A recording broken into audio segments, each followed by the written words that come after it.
نحمده ونصلي على رسوله الكريم اما بعد فاعوذ بالله من الشيطان الرجيم بسم الله الرحمن الرحيم رب اشرح لي صدري ويسر لي امري واحلل عقدة من لساني يفقهوا قولي یا ایھا الذین آمنوا، اے لوگو جو ایمان لائے ہو، لا تدخلوا بیوت النبی، نہ تم داخل ہو نبی صلی اللہ علیہ وسلم کے گھروں میں، الا ان یؤذن لکم الی طعام، مگر یہ کہ اجازت دی جائے تمہارے لیے طرف کھانے کے، غیر ناظرین اناہ، نہ دیکھنے والے یا نہ انتظار کرنے والے اس کے پکنے کا، ولیکن اذا دعیتم فادخلوا، لیکن جب تم بلائے جاؤ تو داخل ہو جاؤ، فاذا طعمتم فانتشروا،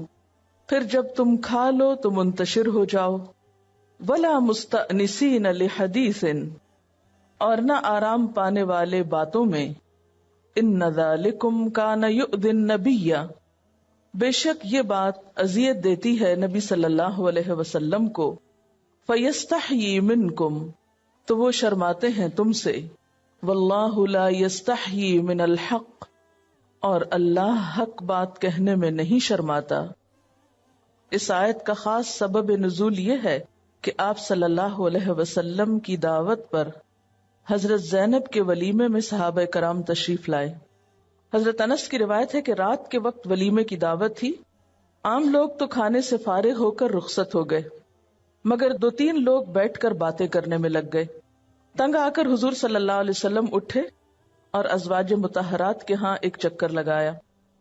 واپس تشریف لائے تو دیکھا کہ وہ حضرات ابھی تک بیٹھے ہوئے ہیں۔ آپ پھر پلٹ گئے اور حضرت عائشہ رضی اللہ تعالی عنہا کے حجرے میں جا بیٹھے۔ اچھی خاصی رات گزر جانے پر جب آپ کو معلوم ہوا کہ وہ چلے گئے ہیں، تب آپ حضرت زینب رضی اللہ تعالی عنہا کے مکان میں تشریف لائے۔ اس کے بعد ناگزیر ہو گیا کہ اللہ تعالیٰ خود بری عادات پر لوگوں کو متنبہ فرمائے، انہیں ادب سکھائے، اور پھر یہ آیات نازل ہوئیں۔ اگرچہ یہاں پر نبی صلی اللہ علیہ وسلم کے گھروں کا ذکر ہے، لیکن یہ حکم صرف آپ کے گھروں تک ہی مخصوص نہیں، بلکہ عام مسلمانوں کے لیے بھی ایک دوسرے کے گھروں میں آنے جانے سے متعلق ہے۔ سورۃ نور کی آیت نمبر 27 ہے، یا ایھا الذین آمنوا لا تدخلوا بیوتا غیر بیوتکم حتی تستأنسوا وتسلموا علی اہلہا ذالکم خیر لکم لعلکم تذکرون فإن لم تجدوا فیہا احدا فلا تدخلوها حتی یؤذن لکم وإن قیل لکم ارجعوا فارجعوا هو ازکا لکم واللہ بما تعملون علیم۔ اے لوگو جو ایمان لائے ہو، اپنے گھروں کے سوا دوسرے گھروں میں داخل نہ ہوا کرو جب تک کہ گھر والوں کی رضا نہ لے لو، اور گھر والوں پر سلام نہ بھیج لو، یہ طریقہ تمہارے لیے بہتر ہے، توقع ہے کہ تم اس کا خیال رکھو گے۔ پھر اگر وہاں کسی کو نہ پاؤ تو داخل نہ ہو جب تک کہ تم کو اجازت نہ دے دی جائے، اور اگر تم سے کہا جائے کہ واپس چلے جاؤ تو واپس چلے جاؤ، یہ تمہارے لیے زیادہ پاکیزہ طریقہ ہے، اور جو کچھ تم کرتے ہو اللہ اسے خوب جانتا ہے۔ تو استیزان کے عام حکم کے بعد یہاں پر خاص طور پر کھانے کی دعوت کے اوپر بلانے اور وہاں بیٹھنے اور واپس لوٹنے سے متعلق اب آداب دیے جا رہے ہیں۔ پہلی بات تو یہ کہ لا تدخلوا بیوت النبی الا ان یؤذن لکم، تم داخل ہی مت ہو، اندر ہی نہ آؤ جب تک کہ تم اجازت نہ لے لو، اور یہاں کیا مراد ہے؟ جب تک تمہیں آنے کی دعوت نہ دی جائے، کیونکہ آگے لفظ لگا ہوا ہے الی طعام، کھانے کی طرف۔ تو اس کا مطلب یہ نہیں کہ صرف کھانے کے موقع پر اس ادب کا خیال رکھنا ہوگا اور عام حالات میں نہیں، دونوں صورتوں میں اس ادب کو ملحوظ رکھنا ہوگا، خواہ کھانے کے لیے یا کسی بھی اور کام کے لیے۔ کسی کے گھر میں داخل ہونے کے لیے حکم کیا ہے کہ اجازت لے کر اندر داخل ہو، بغیر اجازت کے مت آؤ، اور خصوصی طور پر دعوت میں بن بلائے نہ جا دھمکو۔ اس کے بارے میں حدیث بھی ہمیں ملتی ہے، جو شخص کسی کی دعوت میں بن بلائے چلا جائے وہ ایسا ہے جیسے چور بن کے داخل ہوا اور ڈاکو بن کے نکلا، یعنی اس کو چور ڈاکو سے تشبیہ دی گئی ہے۔ اگر کبھی ایسا ہو جائے کہ مثلاً آپ کو کسی نے بلایا ہے اور اتنے میں آپ کے گھر میں کوئی قریبی رشتہ دار آ گیا ہے یا کوئی دوست آ گئے ہیں، اب آپ ان کو گھر پہ چھوڑ کے بھی نہیں جا سکتے، ساتھ لے جائیں تو برا ہے، تو اگر کسی ایسے شخص کے پاس جا رہے ہیں جس کے ساتھ آپ کی بے تکلفی ہے اور آپ اس سے کھل کے بات کر سکتے ہیں اور آپ کو پہلے کے حالات سے معلوم ہے کہ اس شخص کے لیے کچھ زیادہ مشکل نہیں، کیونکہ ہر گھر کے انتظام سے ایک اندازہ ہو جاتا ہے کہ کہاں لے جا سکتے ہیں آپ، کہاں نہیں، تو آپ پوچھ کر لے جا بھی سکتے ہیں، لیکن اس کے لیے پہلے سے اجازت ضروری ہے، کیونکہ بعض اوقات برتنوں کا انتظام بھی بلانے والوں کی تعداد کے مطابق ہوتا ہے۔ پھر ایسے میں اگر بن بلائے، بغیر اطلاع دیے، بغیر صاحب خانہ کے ہوسٹ کے علم کے زیادہ تعداد میں لوگ آ جائیں تو اس کے لیے سخت پریشانی کا سبب بنتا ہے۔ غیر ناظرین اناہ، ناظرین کا یہاں معنی منتظرین ہے، اور اناہ کہتے ہیں کسی وقت اور چیز کی غایت کو اور پختگی کو، اور یہاں مراد کیا ہے؟ اس کا پکنا، یعنی کسی چیز کی تیاری اور پکنے کا وقت، یعنی اگر کھانے کے لیے بھی بلایا جائے تو بہت ارلی نہ آ بیٹھو، بہت جلدی مت آ جاؤ کہ ابھی کھانا پکا ہی نہیں کہ کھانے کے لیے پہنچ جاؤ، کیونکہ اس صورت میں صاحب خانہ کو بہت تکلیف ہوتی ہے، اور وہ تکلیف کیا کہ وہ آنے والوں کو اٹینڈ کرے یا کھانے کی طرف توجہ کرے۔ وہ وقت گھر والوں کی بہت آزمائش کا ہوتا ہے جب انسان کا دھیان دو طرف ہوتا ہے، کہ ایک طرف اس کی توجہ ہے آنے والوں کی طرف اور دوسری طرف توجہ ہے کھانا پکانے کی طرف۔ اب ایسے میں آپ سوچ سکتے ہیں کہ دو طرف توجہ رکھ کے جو کام کیا جائے ان میں سے کون سا درست ہو سکتا ہے۔ اور ویسے بھی کام کے وقت اگر کوئی کندھوں پہ سوار ہو تو آپ کام کر ہی نہیں سکتے، خواہ وہ کھانا پکانے کا کام ہو یا لکھنے پڑھنے کا کام ہو یا کسی بھی طرح کی اور مصروفیت یا مشغولیت ہو۔ اگر ہر وقت کوئی شخص آپ کے آس پاس رہے تو آپ کو کام کرنے میں یکسوئی ہو ہی نہیں سکتی۔ اس لیے کیا حکم دیا گیا کہ نمبر 1، کسی کے گھر میں اجازت کے بغیر اندر مت آؤ، نمبر 2، کھانے کے وقت پہ نہ آؤ، نمبر 3، اگر کھانے کے لیے بلایا گیا ہے تو جب تک کھانا پک نہ چکے اس وقت تک نہ آؤ، کیونکہ اتنا اندازہ تو ہر ایک کو ہو سکتا ہے کہ کھانے کا وقت کیا ہے۔ عموماً اب تو اس مشقت اور دقت سے بچنے کے لیے لوگ وقت بھی ساتھ بتا دیتے ہیں کہ 12 بجے آئیے یا 2 بجے آئیے یا رات کے 8 بجے آئیے یا 10 بجے آئیے، اور یہ چیز سنت کے زیادہ قریب ہے کہ دوسرے کو اور خود کو اذیت اور مشقت سے بچایا جائے۔ وَلَكِنْ إِذَا دُعِيتُمْ فَادْخُلُوا، لیکن جب تم بلائے جاؤ تو داخل ہو جاؤ۔ یعنی یہاں سے کیا پتہ چلتا ہے کہ دعوت قبول کرنی چاہیے۔ ایک مسلمان کے دوسرے پر جو حقوق ہیں اس میں ایک تو سلام کا جواب دینا، چھینکنے والے کی چھینک کا جواب دینا، بیمار ہونے پر عیادت کرنا، اگر وہ کھانے کے لیے بلائے تو دعوت قبول کرنا، فوت ہو جائے تو جنازے پہ جانا۔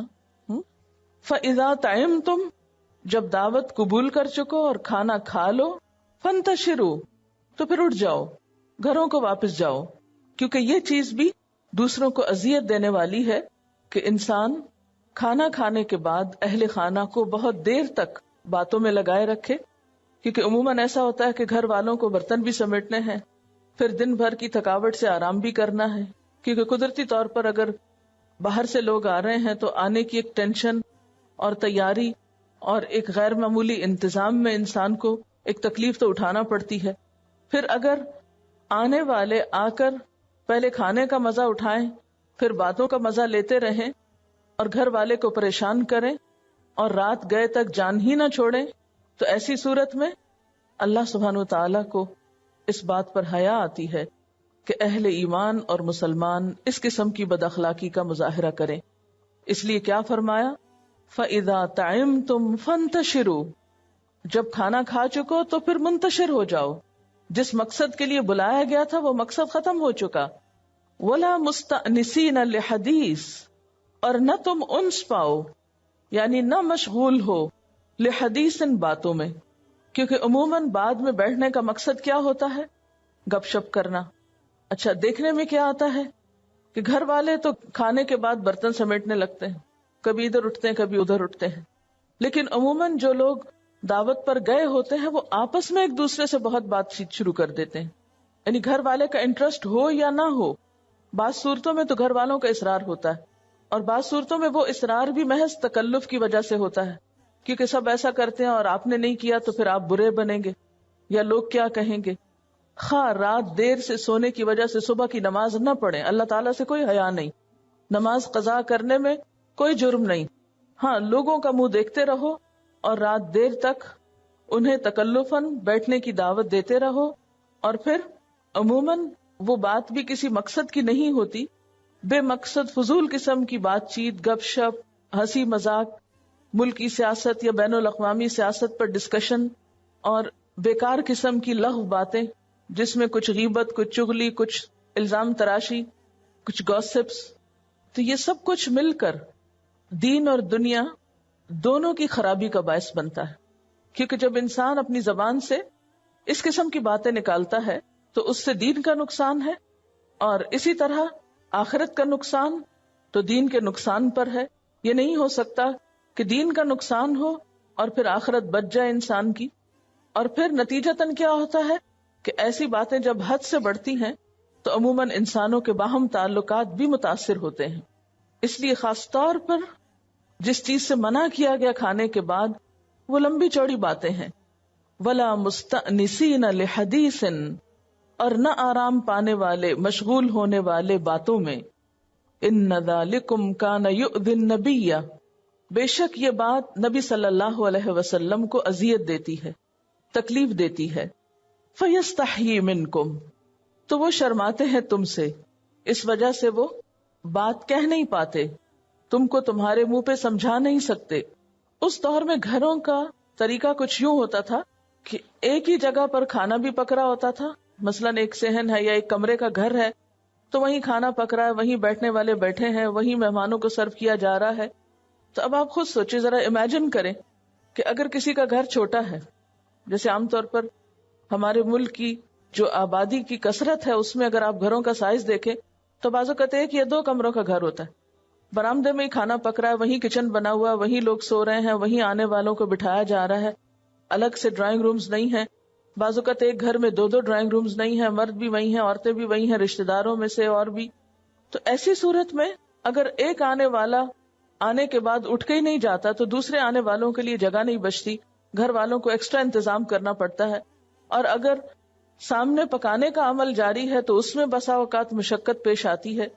اس تکلیف دہ صورتحال سے بچنے کے لیے کیا فرمایا گیا کہ تم آ کر بیٹھ نہ جاؤ، قبل از وقت مت جمع ہو، کیونکہ اس سے گھر والوں کو تکلیف ہوگی، کیونکہ بعض اوقات ایسا بھی ہوتا ہے کہ پکاتے ہوئے پکانے سے توجہ ہٹ جاتی ہے، یا بعض اوقات کوئی چیز کم ہو جاتی ہے، یا کوئی چیز منگوانی اور پڑتی ہے، یا کوئی کمی بیشی کرنا پڑتی ہے، تو وہ بھی اگر مہمانوں کے سامنے ہو تو مہمانوں کے لیے بھی امبیرسمنٹ کا سبب بنتی ہے۔ مثلا اگر گھر میں کوئی خاص چیز ہے ہی نہیں، اگر اس وقت منگوانے کے لیے بھیج رہے ہیں تو مہمان بھی اپنے اوپر ایک بوجھ سمجھیں گے کہ شاید ہماری وجہ سے یہ اہل خانہ تکلیف میں ہے۔ اس وجہ سے فرمایا کہ یہ بات نبی صلی اللہ علیہ وسلم کو اذیت دیتی ہے، فَيَسْتَحْيِي مِنْكُمْ، اور اس ساری اذیت کے باوجود وہ تم سے کہہ نہیں سکتے، وَاللَّهُ لَا يَسْتَحْيِي مِنَ الْحَقِّ، اور اللہ تعالی حق بات کہنے سے شرماتا نہیں ہے۔ اور بنیادی طور پر جیسا کہ آپ کو شروع میں بتایا گیا تھا کہ اس آیت کا شان نزول وہ واقعہ بنا کہ جس میں حضرت زینب کے ولیمے پر کھانا کھانے کے بعد وہیں دھرنا جما لیا کچھ لوگوں نے، اور وہاں سے اٹھنے کا نام ہی نہیں لے رہے تھے، اور یہ چیز آپ صلی اللہ علیہ وسلم کے لیے بے حد اذیت ناک تھی۔ تاہم یہ حکم عام ہے اور اس کا میدان بہت وسیع ہے۔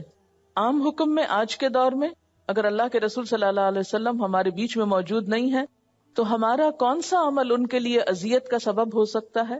مثلاً یہ کہ ہم آپ کی بات کے مقابلے میں کسی اور کی بات کو ترجیح دیں، آپ کا حکم آئے اور اس کو چھوڑ کر ہم کسی اور کی بات کو اہم قرار دیں۔ مثلاً آپ میں سے جو مائیں ہیں وہ اس بات کو اس مثال سے سمجھ سکتی ہیں کہ آپ کا بچہ جسے آپ نے جنم دیا، آپ نے پالا پوسا، آپ اسے کوئی بات کہیں تو وہ نہ مانے، اور کوئی اور رشتہ دار یا کوئی اور شخص اسے کچھ کہے تو اس کی وہ خوب سنے۔ مثلا بعض اوقات کمبائن فیملی سسٹم میں ایسا ہوتا ہے نا کہ ایک ہی گھر میں نند بھاوج رہ رہی ہیں، تو بعض اوقات ماں تو اپنے اور کاموں میں بہت مصروف ہوتی ہے، اور گھر کے دوسرے افراد جو ہیں وہ بچوں کو بعض اوقات جائز بعض اوقات ناجائز لاڈ پیار کے ساتھ اپنا گرویدہ بنا لیتے ہیں. پھر اگر مائیں ان کو کسی چیز سے منع کرتی ہیں تو ماں کی تو وہ سنتے ہی نہیں. وہ سیدھی بات ہو یا الٹی بات ہو وہ انہی کی سنیں گے جنہوں نے ان کو بہت لاڈ پیار دیے. ایسے میں اگر وہ لوگ خود تربیت یافتہ نہ ہوں تو بچوں کو بہت سخت بگاڑنے کا سبب بن جاتے ہیں. اب آپ دیکھیں کہ ایک ماں ایسے گھر میں رہتے ہوئے کہ جس کی بات کی کوئی اہمیت ہی نہ اور خاص طور پہ اس کے بچے اس کی بات کو اہمیت نہ دیں تو اس کے لیے اس سے بڑھ کے اذیت کی بات کیا ہو سکتی ہے. تو اسی مثال کو آپ اس طرح سمجھیں کہ اللہ کے رسول صلی اللہ علیہ وسلم ایک بات ہمیں بتا رہے ہیں اور اس کے مقابلے میں ہم کسی اور کی بات کو اہمیت دے رہے ہوں یہ کہہ کے کہ نہیں فلاں بھی تو بہت بڑا عالم ہے یا بہت بڑا اسکالر ہے وہ بھی تو غلط نہیں کہہ سکتا، حالانکہ اس کی بات کے مقابلے میں صحیح حدیث صاف ستھری بات اللہ کے رسول صلی اللہ علیہ وسلم کی طرف سے آئی ہو تو کیا یہ بات آپ کو اذیت دینے کا سبب نہ ہوگی؟ پھر اسی طرح آپ کے احکامات کو چھوڑ کر بدعات کی طرف توجہ دینا، یعنی اصل سنت کو چھوڑ دینا اور بدعتوں کو اختیار کر لینا. زندگی کے مختلف مواقع پر نبی صلی اللہ علیہ وسلم کے طریقہ کار کو اور طرز عمل کو چھوڑ کر زمانے کے یا وقت کے خود ساختہ قوانین کو اختیار کرنا، یہ بھی آپ کو اذیت دینے کے مترادف ہے. یا پھر دین کا مذاق اڑانا. آپ سوچئے کہ اللہ کے رسول صلی اللہ علیہ وسلم کتنی تکلیف کے ساتھ ہمیں دین پہنچا کر گئے. آپ نے اس راہ میں ایک ایک دن اور ایک ایک رات کیسی کیسی تکلیفیں سہی ہیں، لیکن آج ہم نے اس دین کا حال کیا کر دیا. دوسرے تو کیا کہتے ہم خود ہی اس کے احکامات کا مذاق اڑانے والے ہیں اور پھر صرف آپ کی بات کے مقابلے میں دوسروں کی بات کو ترجیح نہیں، بعض اوقات آپ کی بات کی مخالفت بھی کرتے ہیں، یعنی قرآن پاک کے حکم کی مخالفت کرتے ہیں، نبی صلی اللہ علیہ وسلم کے حکم کی کھلم کھلا مخالفت کرتے ہیں، ان باتوں کا مذاق اڑاتے ہیں، ان پر عمل کرنے والوں کا مذاق اڑاتے ہیں. یہ سب چیزیں نبی صلی اللہ علیہ وسلم کو خوش کرنے والی تو نہیں ہو سکتی. اسی طرح آپ دیکھیے کہ دعوت کے علاوہ تحائف کے معاملے میں بھی ہماری رہنمائی کی گئی ہے. اس کے بارے میں قرآن و سنت سے ہمیں بہترین گائیڈنس ملتی ہے. تو آئیے دیکھتے ہیں کہ وہ کیا ہے. وَمَا آتَيْتُم مِّن رِّبًا، اور جو بھی تم دیتے ہو کوئی بھی ربا، لیربوا، تاکہ وہ بڑھ جائے، فی اموال الناس، لوگوں کے مالوں میں، فلا یربو عند اللہ، وہ نہیں بڑھتا اللہ کے ہاں. وما آتیتم من زکات، اور جو بھی تم دیتے ہو زکات میں سے، تریدون وجہ اللہ، تم چاہتے ہو اللہ کی رضا، فاولئک ھم المضعفون، تو یہی لوگ دراصل اپنا مال بڑھانے والے ہیں، زیادہ کرنے والے ہیں. قرآن مجید کی یہ پہلی آیت ہے جو سود کی مذمت میں نازل ہوئی ہے. اس میں صرف اتنی بات فرمائی گئی ہے کہ تم لوگ تو سود یہ سمجھتے ہوئے دیتے ہو کہ جس کو ہم یہ زائد مال دے رہے ہیں اس کی دولت میں اضافہ ہوگا، اس سے اس کا مال بڑھے گا، لیکن در حقیقت اللہ کے نزدیک سود سے دولت بڑھتی نہیں بلکہ زکوٰۃ سے دولت میں اضافہ ہوتا ہے. زکوٰۃ مال کو بڑھانے کا سبب بنتی ہے. ربا کیا ہوتا ہے؟ کل قرض جر نفعا فہو ربا، کل قرض، ہر قرض، جر نفعا، جو نفع کھینچ لائے، فہو ربا، تو وہ ربا ہوتا ہے. یعنی جس قرض سے اضافی مال واپس ملے، آپ نے کسی کو اس کی ضرورت میں قرض دیا، جب واپس لیا تو زیادہ لیا، تو یہ جو زیادہ ہے، ایکسٹرا ہے، یہ ربا ہوتا ہے. کیونکہ ربا کا لفظی معنی کیا ہوتا ہے؟ بڑھنا، اضافہ ہونا. تو ربا اس مال کو بھی کہتے ہیں جو کسی کو سودی قرض کے طور پر دیا جائے، اور اس سود کو بھی کہتے ہیں جو کسی قرض پر حاصل کیا جائے. اس آیت کے بعد پھر سورۃ البقرہ کی آیات نازل ہوئیں جن میں آتا ہے یمحق اللہ الربا ویربی الصدقات، اللہ سود کو مٹانا چاہتا ہے اور صدقات کو بڑھاتا ہے، صدقات کو نشو و نما دیتا ہے. اور پھر اس کے بعد سورۃ آل عمران وغیرہ میں مزید کچھ آیات سود کی حرمت کے بارے میں نازل ہوئیں. وما آتیتم من زکات، اور جو تم دیتے ہو زکات میں سے، یعنی بطور زکات کسی کی مدد کو جو دیتے ہو، اور وہ کیوں دیتے ہو؟ تریدون وجہ اللہ، بدلہ نہیں چاہتے بلکہ اللہ کی رضا بدلے میں چاہتے ہو، فاولئک ھم المضعفون، تو اسی کے دینے والے در حقیقت مال بڑھاتے ہیں. یہاں پر ربا کی جو ایک اور تعریف کی گئی ہے یا ایک اور معنی میں اس آیت کو لیا گیا ہے، وہ کیا معنی ہے؟ ابن عباس اور متعدد صحابہ اور تابعین نے اس آیت میں لفظ ربا سے مراد سود نہیں لیا، بلکہ اس سے مراد وہ ہدیہ یا تحفہ ہے جو کوئی غریب آدمی کسی مالدار کو یا رعایا کا کوئی شخص بادشاہ کو یا حکمران کو یا کوئی خادم اپنے مخدوم یا آقا کو اس نیت سے دیتا ہے کہ اس کے بدلے میں مجھے مالک اس سے زیادہ دے گا، یعنی جس کو میں نے دیا ہے وہ مجھے بدلے میں اس سے زیادہ دے گا. یعنی ایک غریب شخص کسی امیر کو تحفہ دے رہا ہے. ہوتا ہے نا، مثلا رشتہ داروں میں ہی کوئی غریب ہے کوئی امیر ہے، تو جب غریب غریب کو دیتا ہے تو معمولی سی چیز دیتا ہے، لیکن امیر کو دیتا ہے تو کوئی بڑی چیز دیتا ہے. کیوں بڑی دیتا ہے؟ تاکہ اس سے بدلے میں مجھے اس سے زیادہ ملے. مثلا اس کی کسی خوشی کے موقع پر وہ اس کو جو بھی دے رہا ہے اس نیت سے دے رہا ہے کہ میری کسی خوشی کے موقع پر یہ مجھے کئی گنا بڑھا کے لوٹائے گا. یہ جو بڑھا کے واپس لانے کی نیت ہے یہ ربا ہے. قرآن پاک میں آتا ہے وَلَا تَمْنُن تَسْتَكْثِرْ، مت احسان کرو کہ زیادہ حاصل کر سکو. اصول کیا ہے کہ کسی کے ساتھ بھلائی اس لیے نہ کرو، کسی کو تحفہ اس نیت سے مت دو، کسی کے ساتھ احسان اس ارادے سے مت کرو کہ جواباً تمہیں دنیا میں زیادہ بہتر بدلہ مل جائے گا، ایک کے دو ملیں گے. اس سے بزنس یا کاروبار مت بناؤ، تحفے کو تحفہ رہنے دو، تحفے کو کاروبار مت سمجھو. کیوں؟ اس لیے کہ اس دینے میں نیت اجر و ثواب کی نہیں ہوتی، اس دینے میں نیت محبت بڑھانے کی نہیں ہوتی، اس دینے میں نیت زیادہ مال بٹورنے کی ہوتی. عام طور پر معاشرتی تعلقات میں جو لین دین ہوتا ہے اس میں اس قسم کی نیت کی خرابیاں بہت پائی جاتی کہ تم کسی کو کچھ دیتے ہوئے یہ کبھی نہ سوچو کہ مجھے کیا ملے گا اور کون کتنا دے سکتا ہے. کیوں؟ اس لیے کہ بہت دفعہ ایسا ہوتا ہے کہ آپ ایسی نیت رکھ کے کسی کو دیتے ہیں اور جس کو دیتے ہیں وہ خود دنیا سے چلا جاتا ہے، یا یہ کہ وہ خود مفلس ہو جاتا ہے، یا یہ کہ وہ آپ کو دینا بھول جاتا ہے، یا کچھ بھی وجہ ہو سکتی کہ آپ کا خراب نیت سے دیا ہوا بھی گیا، وہ بھی ہاتھ سے گیا. آپ نے اپنی حیثیت استطاعت سے بڑھ کے خرچ کیا اور کس امید اور انتظار میں کہ اس سے زیادہ ملے گا مجھے، لیکن ہوا کیا؟ وہ جس سے توقع رکھی تھی زیادہ دینے کی وہ اس نے کچھ بھی نہ دیا، دنیا بھی گئی آخرت بھی گئی. اچھا پھر اس کا نتیجہ کیا ہوتا ہے؟ جب ایسا نقصان پہنچتا ہے تو نتیجہ کیا ہوتا ہے؟ اذا ہم یقنطون، انسان مایوس ہونے لگتا ہے، پریشان ہوتا ہے، غم پالتا ہے، بلا وجہ اپنے لیے مصیبتیں کھڑی کرتا ہے ایسی سوچ کے ساتھ. کیونکہ جب انسان خالصتاً اللہ کی رضا کے لیے دیتا ہے نا، کسی انسان کی محبت میں یا اس کی ضرورت میں یا خوشی میں، تو اس سے انسان دے کر بھی لے کر بھی خوش ہوتا ہے.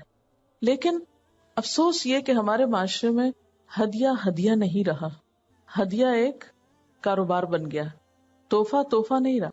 تحفے کے پیچھے غرض کیا ہے؟ مقصد کیا ہے؟ سنت میں ہمیں کیا مقصد بتایا گیا تحفے کا؟ محبت بڑھانا. ایک اور مقصد کیا ہو سکتا ہے؟ کسی کی ضرورت پوری کرنا. مثلا آپ کا کوئی بہن بھائی ہے، ضرورت مند ہے، جیسے پیچھے کہا نا آت ذی القربى حقہ، رشتہ دار کو آپ اس کا حق دینے جا رہے ہیں، ڈیزرونگ ہے، دینا چاہتے ہیں، تو اس کی بھی تو انا ہوتی ہے نا، وہ بھی لیتے ہوئے بعض اوقات کتراتا ہے. تو آپ اس کو کس شکل میں دیتے ہیں؟ تحفے کی شکل میں. اور کیا سوچ کے دیتے ہیں؟ کہ اس کی مدد ہو جائے یا اس کی ضرورت پوری ہو جائے. اب آپ دیکھیے کہ اگر کوئی شخص ان دو مقاصد کو پورا نہیں کرتا اور تحفہ دیتے وقت ایک گھٹن اور پریشانی کا شکار ہوتا ہے کہ ہائے اب مجھے دینا پڑے گا، اور پھر کون سی چیز اس کو دینے پہ مجبور کرتی ہے؟ یا تو معاشرتی تعلقات کہ اگر نہیں دیا تو دوسرے مائنڈ کریں گے، تعلقات خراب ہوں گے، وہ ایک خوف اور ہراس ہوتا ہے اس پر. یا پھر وہ کیا سوچ کے دیتا ہے کہ آج میں دوں اور کل اس سے زیادہ دوسرے سے وصول کروں، جس کو عموماً ہمارے ہاں نیوتا کہتے ہیں. شادی بیاہ کے موقع پر عموماً لوگ جو کچھ دیتے ہیں وہ اسی زمرے میں آتا ہے. کیا سوچ کے دیتے ہیں؟ واپس ملے گا. اسی لیے لینے والے بےچارے لکھ لکھ کے تھک جاتے ہیں. باقاعدہ کاتب بیٹھے ہوتے ہیں, ایک ایک چیز کو گن گن کے لکھ رہے ہوتے ہیں, اور پھر وہ لسٹیں سنبھال سنبھال کے رکھی جاتی ہیں ساری زندگی کہ اس کو واپس کس طرح لوٹانا ہے. اب آپ دیکھیں کہ وہ سب کچھ جو آیا وہ آپ کے لیے بلائے جان بن گیا, مصیبت بن گیا, خوشی کے بجائے پریشانی کا سبب بن گیا کہ اب اس کو لوٹائیں کیسے. اب دیکھیے کہ ہدیے کا مطلب کیا ہوتا ہے.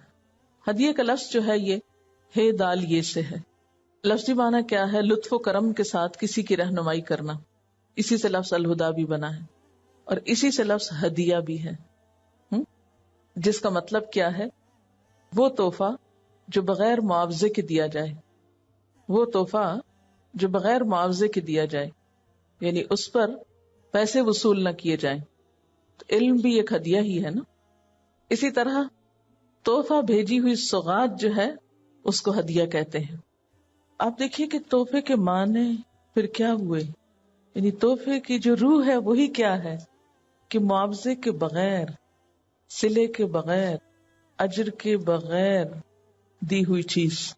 اور اگر ہم اس لیے دے رہے ہیں کہ اتنا تو کیا دگنا ملے یا زیادہ ملے, تو پھر تو اصل روح فنا ہو گئی, اس کی مقصد ختم ہو گیا. تو تحفہ دینے کے دو مقاصد تو وہ ہیں جو پہلے میں آپ کو بتا چکی. تیسرا مقصد کسی سے کوئی کام نکلوانا. ایسا ہدیہ رشوت کہلاتا ہے. خوشامد کے طور پہ یا رشوت کے طور پر کسی کو کچھ دینا. آپ صلی اللہ علیہ وسلم نے فرمایا تہادو تحابو, ایک دوسرے کو ہدیے دو, اس سے تم باہم محبت کرو گے. یعنی جس طرح سلام کرنا اور کثرت سے سلام بھیجنا ایک دوسرے کو آپس میں محبت کا سبب بنتا ہے, تعلقات کے اچھے ہونے کا سبب بنتا ہے, اسی طرح تحفے بھی محبت کا ذریعہ بنتے ہیں. اسی لیے ہم دیکھتے ہیں کہ جب تحفے کے لیے لفظ تحیہ استعمال ہوتا ہے تو اس میں سلام کا معنی بھی پایا جاتا ہے اور تحفے کا معنی بھی پایا جاتا ہے. تو اس میں قاعدہ کیا ہے؟ اذا حییتم بتحیۃ فحیوا باحسن منها او ردوها, کہ جب تم دعائے زندگی دیے جاؤ, تحیہ کا لفظی معنی, یا سلام بھیجے جاؤ یا گریٹ کیے جاؤ یا تحفہ دیے جاؤ جو ایک ضمنی معنی اس کا نکلتا ہے, تو کیا کرو؟ فحیوا باحسن منها, تو اس سے بہتر کے ساتھ لوٹاؤ, اور ردوها, یا اسی کو لوٹا دو. یعنی سلام کا جواب لازمی طور پر دو. سلام کے بارے میں بھی آپ جانتے ہیں کہ آپ صلی اللہ علیہ وسلم نے کیا فرمایا کہ خدا کی قسم تم لوگ اس وقت تک جنت میں نہیں جا سکتے جب تک کہ تم مومن نہ ہو. تم مومن نہیں بن سکتے جب تک کہ تم باہم محبت نہ کرو. دیکھیے کہ ایمان کیا ہے؟ محبت کو عام کرنے کا دوسرا نام ہے, لوگوں کو جوڑنے کا ذریعہ ہے. اور ہم ایمان کو محض ایک ریچول کے طور پہ لیتے ہیں. پر میں مومن ہی نہیں جب تک محبت نہ کرو. اور کیا میں تمہیں نہ بتاؤں وہ طریقہ کہ اس پہ عمل کر کے تم باہم محبت کرنے لگو؟ افشوا السلام بینکم, سلام کو اپنے درمیان عام کر دو. اور اگر تحیے کو ہم سلام کے علاوہ تحفے کے معنی میں لیں تو تحفہ دینے کا مقصد بھی کیا ہے کہ محبتیں عام ہوں, تعلقات اچھے ہوں. تو اس سے کیا پتہ چلتا ہے کہ تحفہ ضروری نہیں کہ کوئی بہت قیمتی چیز ہو, بہت ایکسپینسو ہو. آپ صلی اللہ علیہ وسلم نے فرمایا لا تحقرن جارۃ لجارتها ولو شق فرس نشاط, کوئی پڑوسن اپنی پڑوسن کو حقیر نہ سمجھے اگرچہ اس کا بھیجا ہوا ہدیہ بکری کا آدھا پایا ہی کیوں نہ ہو. یعنی اگرچہ پایا اور پایا بھی آدھا, سری پائے بناتے نا, تو عام طور پر لوگ کھانا نہیں چاہتے, پسند نہیں کرتے بعض لوگ اس کو, یا اس کو حقیر چیز سمجھتے ہیں. تو فرمایا کہ اگر کوئی پڑوسن اپنی پڑوسن کو تحفے میں بکری کا پایا اور پایا بھی پورا نہیں آدھا بھیج دیتی ہے تو اس کی وجہ سے اس کو حقیر نہ سمجھا جائے کہ لو دیکھو کیا بھیجا, یہی رہ گیا تھا, کیا ضرورت تھی اس کے بھجوانے کی. حضرت ابو ہریرہ رضی اللہ تعالی عنہ بیان کرتے ہیں کہ رسول اللہ صلی اللہ علیہ وسلم نے فرمایا اگر مجھے ایسی دعوت میں مدعو کیا جائے جہاں ضیافت کا سامان ایک دستی ہو یا ایک پایا ہو, دستی کیا آگے والا پایا, تو میں اس دعوت کو بھی قبول کروں گا. اور اگر مجھے ایک دست یا ایک پایا بطور ہدیہ دیا جائے تو میں اسے بھی قبول کروں گا. یعنی اس میں ایک اور بات یہ پتہ چلتی کہ دعوت بھی قبول کرنی چاہیے اور تحفہ بھی قبول کرنا چاہیے. یعنی اگر آپ کے پاس کوئی شخص ایک پایا یا پائے کا بھی آدھا ٹکڑا تحفے کے طور پہ بھیجتا ہے تو اس بنا پر آپ بھیجنے والے کو حقیر نہ سمجھے کہ اس نے تو میری شان میں گستاخی کی یہ چیز بھیج کر. نہیں، کچھ بھی بھیجے، یعنی تحفہ خواہ چھوٹا ہو یا بڑا ہو، اس سے دینے والے کی محبت کا اندازہ ہوتا ہے، اور محبت بڑھانے کے لیے اس کا قیمتی ہونا ضروری نہیں ہے. یعنی کسی کی محبت کو مال سے مت تولیں. چھوٹے تحفے کو بھی اتنی ہی خوشی اور قدردانی کے ساتھ قبول کریں جتنا آپ کسی بڑی سے بڑی قیمتی چیز کو قبول کرتے ہیں. اس وقت ہمیں اور کوئی نہیں دیکھ رہا ہوتا، ہمارا معاملہ کس کے ساتھ ہوتا ہے؟ اللہ تعالیٰ کے ساتھ. تو جب اللہ تعالیٰ کے ساتھ معاملہ ہے تو وہ دیکھ رہا ہے کہ ہم کسی شخص کو کس بنا پر اہمیت دے رہے ہیں، یا اس کی قدر و قیمت جانتے ہیں، اس کے مال کی وجہ سے یا اس کے خلوص کی وجہ سے.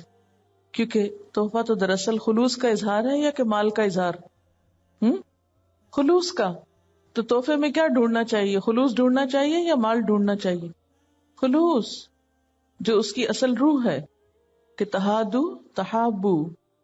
اور پھر تحفے کا بدلہ بھی دینا چاہیے. حضرت عائشہ رضی اللہ تعالی عنہا بیان کرتی ہیں کہ رسول اللہ صلی اللہ علیہ وسلم ہدیہ قبول فرمایا کرتے تھے اور اس کا بدلہ بھی دیا کرتے تھے، اور تحفہ دے کے واپس لینا انتہائی ناپسندیدہ. حضرت ابن عباس بیان کرتے ہیں کہ رسول اللہ صلی اللہ علیہ وسلم نے فرمایا، ہبا کر کے واپس لینے والا اس کتے کی طرح ہے جو قے کر کے اس کو چاٹ لے، یعنی خود ہی وامٹ کر کے خود ہی اس کو دوبارہ کھا لے. اسی لیے ہم دیکھتے ہیں کہ آپ صلی اللہ علیہ وسلم نے ہدیے کی چیز کو دوبارہ خریدنے سے بھی منع کر دیا. حضرت عمر بن خطاب بیان کرتے ہیں کہ میں نے ایک گھوڑا راہ خدا میں سواری کے لیے دیا، گھوڑا جس کے پاس تھا اس نے اسے ضائع کر دیا، یعنی دھیان نہ رکھا، اس کا وقت پہ کھلایا پلایا نہیں. بس میں نے چاہا کہ میں اسے اس شخص سے خرید لوں، اور میرا خیال تھا کہ وہ اسے سستا بیچ دے گا. میں نے اس کے بارے میں آپ صلی اللہ علیہ وسلم سے پوچھا تو آپ نے فرمایا کہ اسے مت خریدنا، یعنی چونکہ تحفہ تھا، دے چکے ہو تو تم نہیں خریدو اس کو، چاہے وہ شخص تجھے اس کو 1 درہم ہی کے بدلے کیوں نہ دے، کیونکہ اپنے صدقے کو واپس لینے والا اس کتے کی مانند ہے جو اپنی قے کھاتا ہے. اسی طرح آپ صلی اللہ علیہ وسلم کے بارے میں پتہ چلتا ہے کہ آپ خوشبو کا تحفہ واپس نہیں کرتے تھے، یعنی خوشبو کے تحفے کو پسند کرتے اور اس کو واپس نہیں لوٹاتے تھے. پھر اسی طرح حضرت عروہ سے روایت ہے کہ حضرت عائشہ رضی اللہ تعالی عنہا نے حضرت عروہ سے کہا، بھانجے، ہم پر ایسا وقت گزر چکا ہے جب ہم ایک چاند دیکھتے، پھر دوسرا چاند، پھر تیسرا. 2 مہینے آپ صلی اللہ علیہ وسلم کے گھر میں آگ نہیں جلتی تھی، یعنی کھانا نہیں پکتا تھا. تو عروہ نے کہا، خالہ، پھر تمہاری گزر کس چیز پہ ہوتی؟ آپ لوگ زندہ کیسے رہتے تھے؟ انہوں نے کہا، 2 کالی چیزوں پر، کھجور اور پانی. کھجور کالی ہوتی ہے نا، تو پانی کو بھی ساتھ کالا کہا گیا، تغلیب کے صیغے میں، کیونکہ عربوں کا ایک محاورہ ہوتا ہے، سورج اور چاند کو جب اکٹھا بولتے ہیں تو شمسان کہہ دیتے ہیں، 2 سورج. حالانکہ چاند سورج تو نہیں، لیکن ایک طرح سے دیکھا جائے تو سورج سے ہی روشنی لیتا ہے. اسی طرح کھجور پانی کو اکٹھا اسودان بول دیتے ہیں، 2 کالی چیزیں. اتنا تھا کہ چند انصاری لوگ، یعنی ان کھجور پانی کے علاوہ اتنا تھا کہ چند انصاری لوگ، یعنی جو مدینہ کے لوکلز تھے اور آپ صلی اللہ علیہ وسلم کے ہمسائے تھے، ان کے پاس دودھ دینے والی بکریاں تھیں. وہ آپ صلی اللہ علیہ وسلم کے لیے اپنی بکریوں کا دودھ تحفے کے طور پر بھیجا کرتے تھے، اور آپ صلی اللہ علیہ وسلم ہمیں بھی ان میں سے پلایا کرتے تھے، یعنی اپنی ازواج مطہرات کو بھی بھیجتے تھے. اچھا، اسی طرح دوستوں میں جو بے تکلفی ہوتی ہے، اس بے تکلفی میں ایک دوسرے سے کچھ مانگ لینا جو ہے وہ برا نہیں. یہ اس سوال میں نہیں آتا جو مذموم ہے، یعنی سوال کرنا یا کسی سے کچھ مانگنا بھی 2 طرح کا ہے، ایک مذموم اور ایک محمود. مذموم کیا ہے؟ جو ناپسندیدہ ہے، جس کی مذمت کی گئی، اور محمود کیا ہے؟ جو پسندیدہ ہے. حضرت سہل بن سعد ساعدی سے روایت ہے کہ حضرت صلی اللہ علیہ وسلم نے مہاجرین میں سے ایک عورت کو یہ کہلا کے بھیجا کہ اپنے غلام سے کہو کہ ہم کو ممبر کی لکڑیاں بنا دے، یعنی ممبر تیار کر دے. پہلے وہ کھجور کا تنا تھا نا، روسٹرم کی طرح اس کو رکھا گیا تھا مسجد نبوی میں، جس پہ آپ کھڑے ہو کر خطبہ ارشاد فرماتے تھے. تو پھر آپ نے باقاعدہ ممبر بنوایا اور اس کے لیے ایک عورت کو پیغام بھیجا. مجھے یہ حدیث بہت اچھی لگتی. اس نے اپنے غلام کو حکم دیا، وہ غابہ کی طرف گیا اور پھر وہ جنگل کی طرف گیا، وہاں سے جھاؤ کی لکڑی کاٹی اور آپ صلی اللہ علیہ وسلم کے لیے ایک ممبر بنایا. جب پورا کام کر چکا تو اس عورت نے آپ سے کہلا بھیجا کہ آپ کا کام اس نے پورا کر دیا ہے. آپ نے کہا اچھا وہ ممبر میرے پاس بھیج دے. پھر لوگ اس کو لے کر آئے اور آپ نے اس کو اٹھا کر وہاں رکھا جہاں تم اب دیکھتے ہو، یعنی جو صحابی حدیث روایت کر رہے تھے. تو وہ مسجد نبوی کے لیے ممبر جو تھا وہ آپ نے کسی سے خود کہہ کر بنوایا تھا اور اسے مسجد کے لیے ہدیتاً قبول کیا تھا. تو اس سے کیا پتہ چلتا ہے کہ مسلمانوں کے جو اجتماعی امور ہیں ان میں اس طرح کی اگر کوئی شخص قابل ہو، مثلا کوئی بڑھائی کا کام جانتا ہو یا کسی بھی قسم کا، کوئی شخص خود اپنی محنت کر کے کام کر کے دے تو وہ بھی دین کے ایک اجتماعی کاز کے لیے ایک بہترین چیز ہے. یعنی اپنی ذات کے لیے کچھ مانگنا معیوب ہے، لیکن دین کی کسی خدمت کے لیے یا دین کے کسی کام کے لیے کسی اہل شخص کو متوجہ کرنا، مثلا اگر کسی کے پاس کوئی خاص مہارت ہے اور اسے متوجہ کرنا کہ تم اپنی اس مہارت کو دین کے لیے استعمال کرو، یا کسی کے پاس مال ہے تو اسے متوجہ کرنا کہ تم اسے صدقہ جاریہ کے کام میں لگاؤ، یا اسی طرح کسی کو آنر دینا. مثلا ایک کام آپ خود بھی کر سکتے ہیں لیکن بعض اوقات آپ کسی سے کہتے ہیں کہ آپ کریں تو اس کے کرنے کے پیچھے بھی کیا ہوتا ہے؟ دوسرے کو عزت دینا مقصود ہوتی ہے. تو بہرحال اس سے یہ بھی پتہ چلتا ہے کہ آپ صلی اللہ علیہ وسلم صحابہ کرام کو اس طرح کی مختلف ڈیوٹیز بھی دیتے رہتے تھے کہ وہ اپنے اپنے اسکل کے، کیونکہ وہ اس خاتون کا بیٹا جو تھا وہ بڑھائی کا کام جانتا تھا تو اس لیے آپ نے اس کے ذریعے کام کیا. میں سوچتی ہوں کبھی کہ آپ صلی اللہ علیہ وسلم کے لیے کیا مشکل تھی کہ اس خاتون کو ایک طرف کرتے، اس لڑکے کو بلوا لیتے ایک اشارے سے، آؤ بھائی ادھر آؤ، دیکھو مسجد میں ممبر نہیں ہے، تم بنا کے لے آنا. لیکن کیا اس سے یہ پتہ نہیں چلتا کہ آپ صلی اللہ علیہ وسلم نے ایک عورت کو اتنی عزت دی، ایک ماں کو اتنی عزت دی کہ اس ماں کے ذریعے آگے وہ کام کروایا. یہ آپ کے دلوں کو جیتنے کے ایسے نسخے تھے کہ جس کی وجہ سے دین کا کام بہت پھیلا. ہم ان چھوٹی چھوٹی چیزوں کو بھول جاتے ہیں. انسانی نفسیات ہم سے اوجھل ہوتی ہے جس کی وجہ سے ہم بعض اوقات بڑے سے بڑا نیک کام کرتے ہیں لیکن اس کام میں روح نہیں پیدا ہوتی، اس کے اندر خوبصورتی نہیں آتی. ان سب طریقوں کو سیکھنے کے لیے سیرت اور سنت کا مطالعہ بہت ضروری ہے. بہرحال حضرت قتادہ کہتے ہیں کہ ایک دن میں مکہ کے راستے میں آپ صلی اللہ علیہ وسلم کے کئی ساتھیوں کے ساتھ بیٹھا ہوا تھا اور آپ ہم سے آگے اترے ہوئے تھے، یعنی ہم پیچھے تھے اور آپ ذرا آگے جا کے رکے تھے. میرے ساتھی احرام باندھے ہوئے تھے اور میں احرام باندھے ہوئے نہیں تھا. انہوں نے ایک گورخر جاتے دیکھا، نیل گائے جس کو کہتے ہیں. میں اپنی جوتیاں ٹانکنے میں مصروف تھا. انہوں نے مجھے خبر نہ کی، یعنی ساتھیوں نے خبر نہ کی. کیوں؟ کیونکہ وہ حالت احرام میں تھے. تو حالت احرام میں آپ شکار کی طرف اشارہ بھی نہیں کر سکتے. شکار کرنا تو دور کی بات، یہ بھی نہیں کہہ سکتے ہو شکار جا رہا تم پکڑ لو اٹھ کے، تم احرام سے نہیں ہو. لیکن انہوں نے دل میں چاہا کاش میں اس کو دیکھ لیتا. پھر میں نے جو نگاہ پھیری تو اس کو دیکھ لیا اور جلدی سے گھوڑے کے پاس جا کر اس پہ زین لگایا اور سوار ہوا. میں کوڑا اور برچھا لینا بھول گیا. میں نے اپنے ساتھیوں سے کہا مجھے کوڑا اور برچھا اٹھا دو. وہ کہنے لگے خدا کی قسم ہم تو کسی چیز سے تمہاری مدد نہیں کرنے کے، یعنی احرام میں تھے. مجھے غصہ آ گیا. میں نے خود اتر کر کوڑا اور برچھا لیا، پھر سوار ہو کر اس پہ حملہ کیا اور اس کو زخمی کر ڈالا، یعنی شکار کو. پھر اسے لے کر آیا. وہ مر چکا تھا تو میرے ساتھی اس پر گر پڑے، اس کو کھانے لگے، یعنی پکا کر. پھر ان کو حالت احرام میں اس کھانے میں شک پیدا ہوا کہ ہم تو احرام میں تھے، کھانے کے وقت ہم شریک ہو گئے. خیر ہم وہاں سے چلے اور گورخر کا ایک دست میں نے اپنے پاس چھپا رکھا. جب ہم حضرت صلی اللہ علیہ وسلم کے پاس جا کر ملے، آپ سے اس کا مسئلہ پوچھا. آپ نے فرمایا کچھ گوشت اس کا تمہارے پاس ہے؟ میں نے عرض کیا جی ہاں، اور وہ آپ کو دیا گیا. آپ نے اس کو کھا کے ختم کیا اور آپ احرام باندھے ہوئے تھے. ایک اور حدیث ہے، حضرت صاحب نے حضرت صلی اللہ علیہ وسلم کو ایک گورخر تحفہ بھیجا. اس وقت آپ ابوا یا ودان میں تھے، یعنی حج کا احرام باندھے ہوئے تھے. آپ نے تحفہ واپس کر دیا. جب آپ نے صاحب کا چہرہ بدلا ہوا دیکھا، یعنی ان کو رنج ہوا تحفہ کے واپس کرنے پر، تو آپ نے فرمایا ہم نے صرف اس وجہ سے پھیرا کہ ہم احرام باندھے ہوئے ہیں.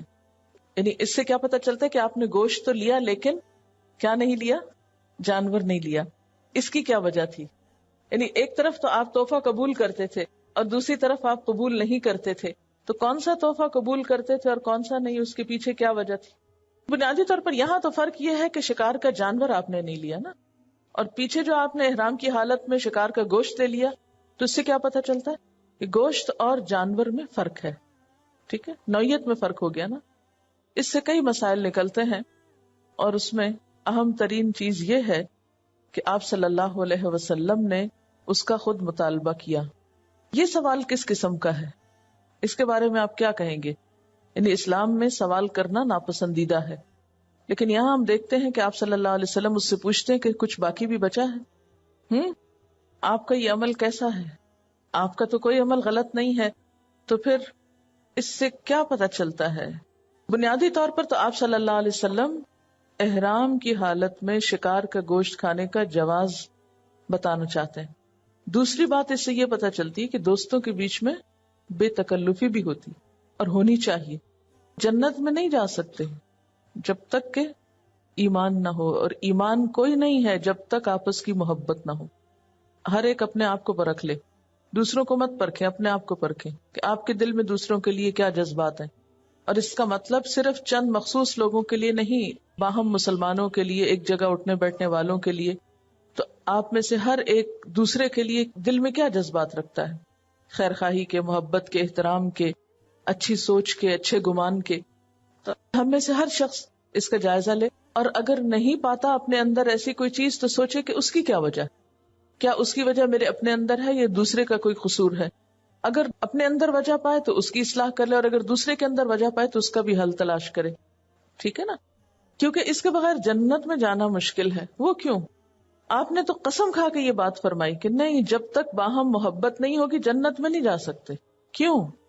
جنت تو خوشیوں کی پیک کی جگہ ہے نا. یعنی جنت ایک ایسی جگہ ہے جہاں صرف خوشیاں ہی خوشیاں ہیں، جہاں صرف ظاہری مادی نعمتیں نہیں ہیں. ہم عموماً جنت کا خیال آتے ہی کیا سوچتے ہیں؟ سونے کے محلات ہوں گے اور نہریں بہ رہی ہوں گی، اور اس طرح کی کچھ چند ظاہری چیزوں کو امیجن کرتے ہیں. سبزہ ہوگا، پھول ہوں گے، وغیرہ وغیرہ. لیکن اس کا جو روحانی پہلو ہے یا جنت کا اصل سکون اور خوشی ہے، ان اسباب کو بھول جاتے ہیں. اور وہ کیا ہے؟ کسی کے دل میں دوسرے کے خلاف کوئی برے جذبات نہیں ہوں گے، کسی کی زبان سے آپ لغو نہیں سنیں گے. ہر دل میں دوسرے کے لیے محبت ہی محبت ہوگی. یہ ہے جنت. ان نعمتوں کو کبھی ہم سوچتے بھی نہیں، انجوائے بھی نہیں کرتے. لیکن بات یہ ہے کہ اسے آپ کو دنیا میں بھی ایکسپیرینس کرنا ہے، دنیا میں آپ کو پروو کرنا ہے کہ ہاں میں جنت میں جانے کے لیے فٹ ہوں. میرا ظاہری حال چال، عمل اعمال، اخلاق، کردار، اور میرے دل کی حالت، اور میرے دل میں دوسروں کے لیے اچھے جذبات موجود ہیں. آپ کو ثابت کرنا ہے کہ میں جنت میں پرامن طریقے سے رہنے کے لائق ہوں. کوئی مسچیف، کوئی فساد نہیں کروں گی، ہر ایک کو اچھی نظر سے دیکھوں گی، ہر ایک کے ساتھ اچھا سلوک کروں گی، ہر ایک سے محبت کروں گی. ہیں آپ؟ یہی فیصلہ کر لیں جانے کے لائق ہیں یا نہیں. ٹیسٹ کریں نا اپنے آپ کو. ہم جب محبت کی بات کرتے ہیں تو ہم چند لوگوں کو ذہن میں لے آتے، شکر ہے ہمارے دل میں فلاں فلاں کی محبت ہے، اور ہم کہتے ہیں ہاں ہاں ہم بالکل فٹ ہیں. نہیں، ٹھیک ہے، وہ تو اللہ نے ڈالی، لیکن جن کے لیے نہیں اس نے ڈالی اور ہمارے لیے امتحان رکھ دیا، اب ان کے ساتھ کیا کرنا ہے؟ ہر ایک کے لیے ایک جیسے جذبات نہیں ہوتے، لیکن جن کے لیے ہمارے اچھے جذبات ہوتے ان کے لیے ہم نے کیا کمال کیا. وہ تو وہ اچھے ہیں کہ ہماری محبت کھینچ لی انہوں نے، لیکن ہم نے کیا کیا؟ ہماری ایفرٹ کہاں ہے؟ ہماری کوشش کہاں ہے؟ کچھ محبتیں تو آپ کو انعام میں مل گئیں، کچھ کے لیے آپ کو کوشش کرنی پڑے گی، کچھ کے لیے آپ کو محنت کرنی پڑے گی. کہ جو شخص اس لائق نہیں، آپ اس کی طرف بھی تھوڑا متوجہ ہوں، اس کی طرف آپ بڑھیں. اور اس کے لیے آپ صلی اللہ علیہ وسلم نے خود ہی نسخہ بتا دیا، اور وہ کیا ہے؟ سلام میں پہل شروع کر دیں، مسکرانا شروع کر دیں. آپ صلی اللہ علیہ وسلم کی دعاؤں میں سے ایک دعا یہ بھی تھی کہ یا اللہ مجھ سے اس چیز کا مواخذہ نہ کر جو چیز میرے اختیار میں نہیں اور وہ تیرے اختیار میں ہے. فیما تملک ولا املک، جس کا تو مالک ہے میں مالک نہیں. ٹھیک ہے؟ ہم سے یہ بالکل نہیں کہا جا رہا کہ ہم ہر ایک سے بالکل برابر کا معاملہ کریں، یہ نہیں ہو سکتا، اس لیے کہ سب برابر ہیں بھی کوئی نہیں. ہر شخص کی صرف ظاہری حالت ہی مختلف نہیں، اس کی انگلیوں کے جو پور ہیں وہ بھی مختلف ہیں. تو سب کے لیے جذبات ایک کیسے ہو سکتے ہیں؟ ہو سکتے ہی نہیں ہیں. لیکن جو میں کہنا چاہتی ہوں وہ یہ ہے کہ جو ہم سے محبت کرتے ہیں ان سے ہم بھی محبت کرتے تو بڑا آسان معاملہ ہے، لیکن جو ہم سے بے پرواہی برتتے ہیں ان کے لیے ہم نے کیا کوشش کی؟ آپ صلی اللہ علیہ وسلم کی سیرت میں یہی چیز تو ملتی ہے کہ جنہوں نے آپ سے دشمنی کی، جنہوں نے آپ سے بے پرواہی برتی، جنہوں نے آپ سے بے رخی برتی، آپ نے ان کو اپنا بنا لیا، اور ایسا کرنا ممکن ہے۔ بہرحال اس وقت جو جنت میں جانے کی شرط زیر غور ہے وہ کیا ہے کہ ہمارے دل محبت کرنے والے ہوں۔ صحابہ کرام کے باہمی تعلقات کیسے تھے کہ صرف چند لوگ بیٹھ کے گروپ بنا لیا کرتے تھے اور وہ آپس میں خوب ہنستے کھیلتے تھے، باتیں کرتے تھے، ایک دوسرے سے محبت کرتے تھے، اور باقی لوگ منہ دیکھتے رہتے تھے ان کا کہ ہم بھی ان کا حصہ ہیں یا نہیں۔ کیا صحابہ کرام ایسی محبت کرتے تھے؟ نہیں، وہ سب کے ساتھ کرتے تھے۔ آپ صلی اللہ علیہ وسلم کے ساتھ صحابہ کا معاملہ کیا تھا معلوم ہے آپ کو؟ کہ صحابہ میں سے ہر ایک کیا سمجھتا تھا کہ آپ مجھ سے سب سے زیادہ محبت کرتے ہیں، لیکن کبھی بھی کسی صحابی نے یہ نہیں چاہا تھا کہ اگر آپ مجھ سے سب سے زیادہ محبت کرتے ہیں تو پھر آپ کسی دوسرے سے بات ہی نہ کیا کریں، اور اگر آپ صلی اللہ علیہ وسلم اسی طرح کی محبتیں کرتے تو پھر تو دین پھیل چکا ہوتا۔ یہ تو پھر اپنی ذات کے ارد گرد لوگوں کو جمع کرنا ہے، یا پھر یہ کہ یہ تو پھر شخصیت پرستی میں آ جاتا ہے۔ یہ محبت نہیں، پھر یہ شخصیت پرستی ہو جاتی ہے، جو اگین پھر شرک کی طرف لے جاتی ہے انسان کو۔ والذین آمنوا اشد حبا للہ۔ محبت میں کمی بیشی تو ہو سکتی ہے، کسی سے زیادہ ہے کسی سے کم ہے، لیکن اگر سنت کے مطابق ایک محبت کی فضا بنے گی، یعنی یہاں جس چیز کی بات ہے وہ محبت کی فضا کو جنم دینا ہے کہ جس میں آپس میں لوگ ایک دوسرے پر اعتماد کرتے ہوں، ایک دوسرے کے پاس بیٹھ کر کمفرٹیبل فیل کرتے ہوں، دوسروں کے لیے آپ کے دل میں وسعت ہو، جگہ ہو۔ آپ یوں کہہ سکتے ہیں کہ ایک ہے عمومی تعلق اور ایک ہے خصوصی تعلق۔ جو عمومی تعلق ہے محبت کا وہ تو سب کے لیے ہے، اور جو خصوصی تعلق ہے وہ سب کے لیے نہیں ہو سکتا، لیکن اس خصوصی میں بہت احتیاط کی ضرورت ہے، اور وہ کیا کہ وہ شخصیت پرستی کی حد کو نہ پہنچ جائے۔ یہ قدرتی بات ہے کہ جو آپ کے ہم خیال ہوگا شخص، یا آپ کی جس کے ساتھ زیادہ انڈرسٹینڈنگ ہوگی، اس کی کمپنی میں آپ زیادہ کمفرٹیبل فیل کرتے ہیں، اس سے آپ باتیں شیئر کر سکتے ہیں، اس کے ساتھ آپ زیادہ خوشی محسوس کرتے ہیں، یہ قدرتی سی بات ہے، اور وہ ہر ایک کے ساتھ آپ کی نہیں ہو سکتی، کیونکہ ہر ایک کے ساتھ آپ کی ویسے بنتی نہیں ہے۔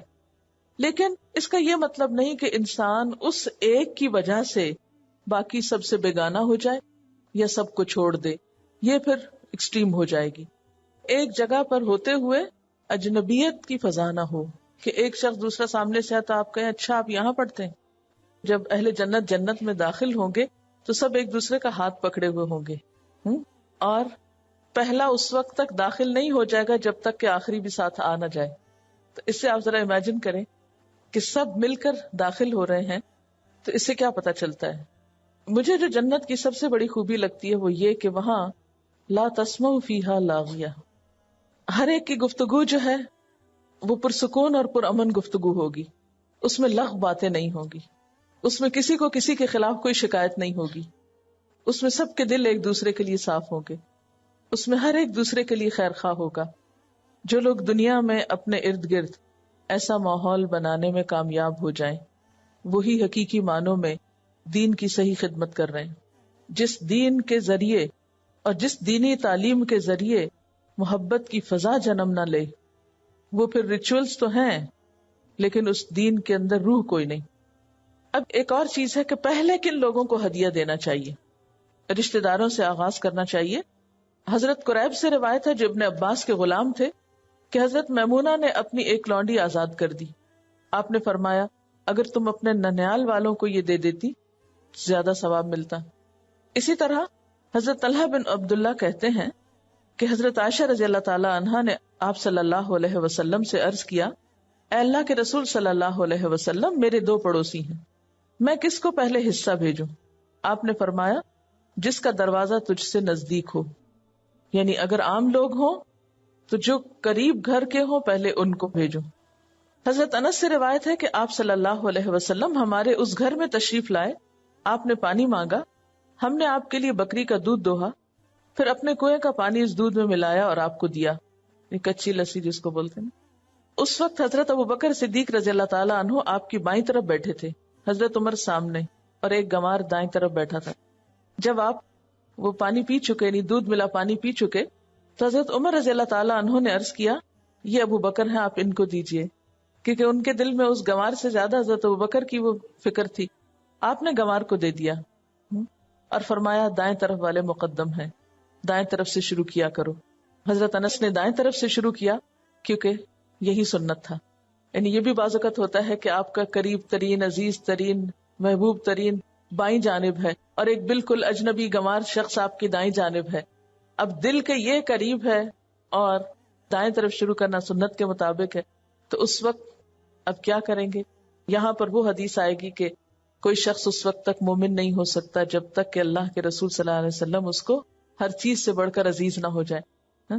اب عزیز ترین کو چھوڑ کر آپ صلی اللہ علیہ وسلم کی سنت کو اہمیت دیتے ہوئے ایک اجنبی کو دینا، یہ کیا ہے؟ دراصل آپ سے ہر چیز سے بڑھ کر محبت کرنا ہے. کیونکہ آپ نے کیا فرمایا تھا؟ من احب سنتی فقد احبنی، جس نے میری سنت سے محبت کی اس نے مجھ سے محبت کی. اچھا، اسی طرح مسلمان کے علاوہ نان مسلم کو بھی تحفہ دے سکتے ہیں.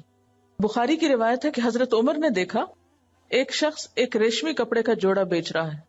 انہوں نے حضرت صلی اللہ علیہ وسلم سے عرض کیا کہ آپ یہ جوڑا خرید لیجئے اور جب باہر کے لوگ آپ کے پاس آتے ہیں اس وقت پہنا کریں.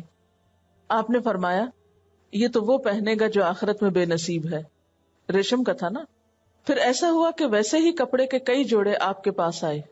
آپ صلی اللہ علیہ وسلم نے ان میں سے ایک جوڑا حضرت عمر کو بھیجا. انہوں نے کہا اے اللہ کے رسول صلی اللہ علیہ وسلم، میں اس کو کیسے پہنوں؟ آپ نے تو عطارد کے جوڑے میں ایسا ایسا فرمایا. آپ نے فرمایا میں نے یہ جوڑا تجھے اس لیے نہیں دیا کہ تو خود اس کو پہنے، تو اس کو بیچ ڈال یا کسی اور کو پہنا. پھر حضرت عمر نے وہ جوڑا اپنے ایک مشرک بھائی کو جو مکہ میں تھا، ابھی اسلام نہیں لایا تھا، اس کو بھیج دیا. اس سے کیا باتیں پتہ چلتی؟ نمبر 1، نان مسلم کو تحفہ دیا جا سکتا ہے. نمبر 2، کسی کا دیا ہوا تحفہ خواہ وہ اللہ کے رسول صلی اللہ علیہ وسلم ہی کا دیا ہوا کیوں نہ ہو، اسے مزید آگے کسی اور کو بھی تحفے میں دیا جا سکتا ہے یا تحفے کو بیچا بھی جا سکتا ہے. ٹھیک ہے. پھر اسی طرح مشرکین کو جہاں تحفہ دیا جاتا ہے وہاں ان سے کیا قبول بھی کیا جا سکتا ہے. حضرت ابو ہریرہ نے آپ صلی اللہ علیہ وسلم سے روایت کیا کہ ابراہیم علیہ السلام حضرت سارہ کو لے کر ہجرت کر گئے. ایک بستی میں پہنچے جہاں کا بادشاہ ظالم تھا. اس نے حضرت سارہ کو بلا کے دست درازی کرنا چاہی تو اس کا ہاتھ سوکھ گیا. تب یوں کہنے لگا ہاجرہ لونڈی اس کو دے کر نکالو. نہیں سمجھ آئی بات؟ حضرت ابراہیم علیہ السلام جب ہجرت کر رہے تھے تو ان کے ساتھ ان کی اہلیہ بھی تھی حضرت سارہ. ایک ملک سے گزر رہے تھے کہ وہاں کا بادشاہ بہت ظالم تھا. اس نے ابراہیم علیہ السلام کی بیوی حضرت سارہ کو اپنے پاس بلایا برا کام کرنے کے لیے. تو جب اس نے اپنا ہاتھ بڑھایا حضرت سارہ کی طرف تو اس کا ہاتھ سوکھ گیا. یعنی وہ زیادتی نہیں کر سکا، کچھ برا نہیں کر سکا. اس سے اس بادشاہ کے دل میں ابراہیم علیہ السلام کے بارے میں ہیبت بیٹھی کہ یہ شخص ضرور کوئی اللہ کا خاص بندہ ہے کہ جس پر اللہ کی خاص عنایت ہے، کیونکہ وہ اس سے پہلے بھی ایسے برے کام کرتا ہوگا. اور آپ کو معلوم ہے کہ آپ ہی کے دور میں قوم لوط جو تھی وہ بھی اسی قسم کے کام کرتی تھی. ان کے علاقے سے جو بھی کوئی مسافر گزرتا تھا اس کو لوٹ لیا کرتے تھے، اس کے ساتھ برا سلوک کیا کرتے تھے. اس طرح کے ظلم و ستم اس دور میں عام تھے. بہرحال اس پر وہ مشرک بادشاہ کیا کہنے لگا کہ اس شخص کو ملک سے جلدی نکال دو، اور نہ صرف یہ کہ اس کو بھیجو بلکہ اس کے ساتھ ہاجرہ کو بھی بھیج دو بطور تحفہ. تو اس طرح حضرت ہاجرہ جو تھی وہ حضرت ابراہیم علیہ السلام کو ملی تھی اس بادشاہ سے. اس زمانے میں صرف جانور نہیں، انسان بھی، غلام بھی بطور تحفے کے ایک دوسرے کو دیے جاتے تھے. مثلا حضرت زید کو حضرت خدیجہ نے بطور تحفہ کس کو دیا تھا؟ آپ صلی اللہ علیہ وسلم کو دیا تھا. یہ اس زمانے کا کلچر تھا. ٹھیک تھا یا نہیں تھا یہ ایک الگ بحث ہے، لیکن وہاں ایسا ہوا کرتا تھا. تو حضرت ابراہیم علیہ السلام نے ظالم بادشاہ سے تحفہ قبول کر لیا. اس سے کیا پتہ چلتا ہے کہ نان مسلم سے، کسی ظالم سے یا کسی بھی ایسے شخص سے جو دیندار نہ بھی ہو تو اس سے تحفہ قبول کیا جا سکتا ہے. اچھا، پھر اسی طرح آپ صلی اللہ علیہ وسلم کی خدمت میں ایک دفعہ زہر آمیز بکری بھیجی گئی. اور وہ بھی کس کی طرف سے تھی؟ یہود کی طرف سے تھی. اسی طرح ایلا کے حاکم نے خچر بھیجا تھا آپ کی خدمت میں بطور تحفے کے، اور آپ نے اس کو کیا بھیجا؟ چادر بھیجی تھی. ان مثالوں سے بھی کیا پتہ چلتا ہے کہ نان مسلمز کے تحفے قبول کیے جا سکتے ہیں. اب آپ دیکھیے کہ صرف قرآن پڑھ کر عمل کرنا آتا ہے؟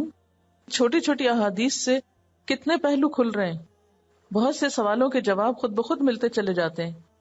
اور یہ جو زہر آلود بکری کی بات ہے تو یہ حدیث بخاری کی ہے.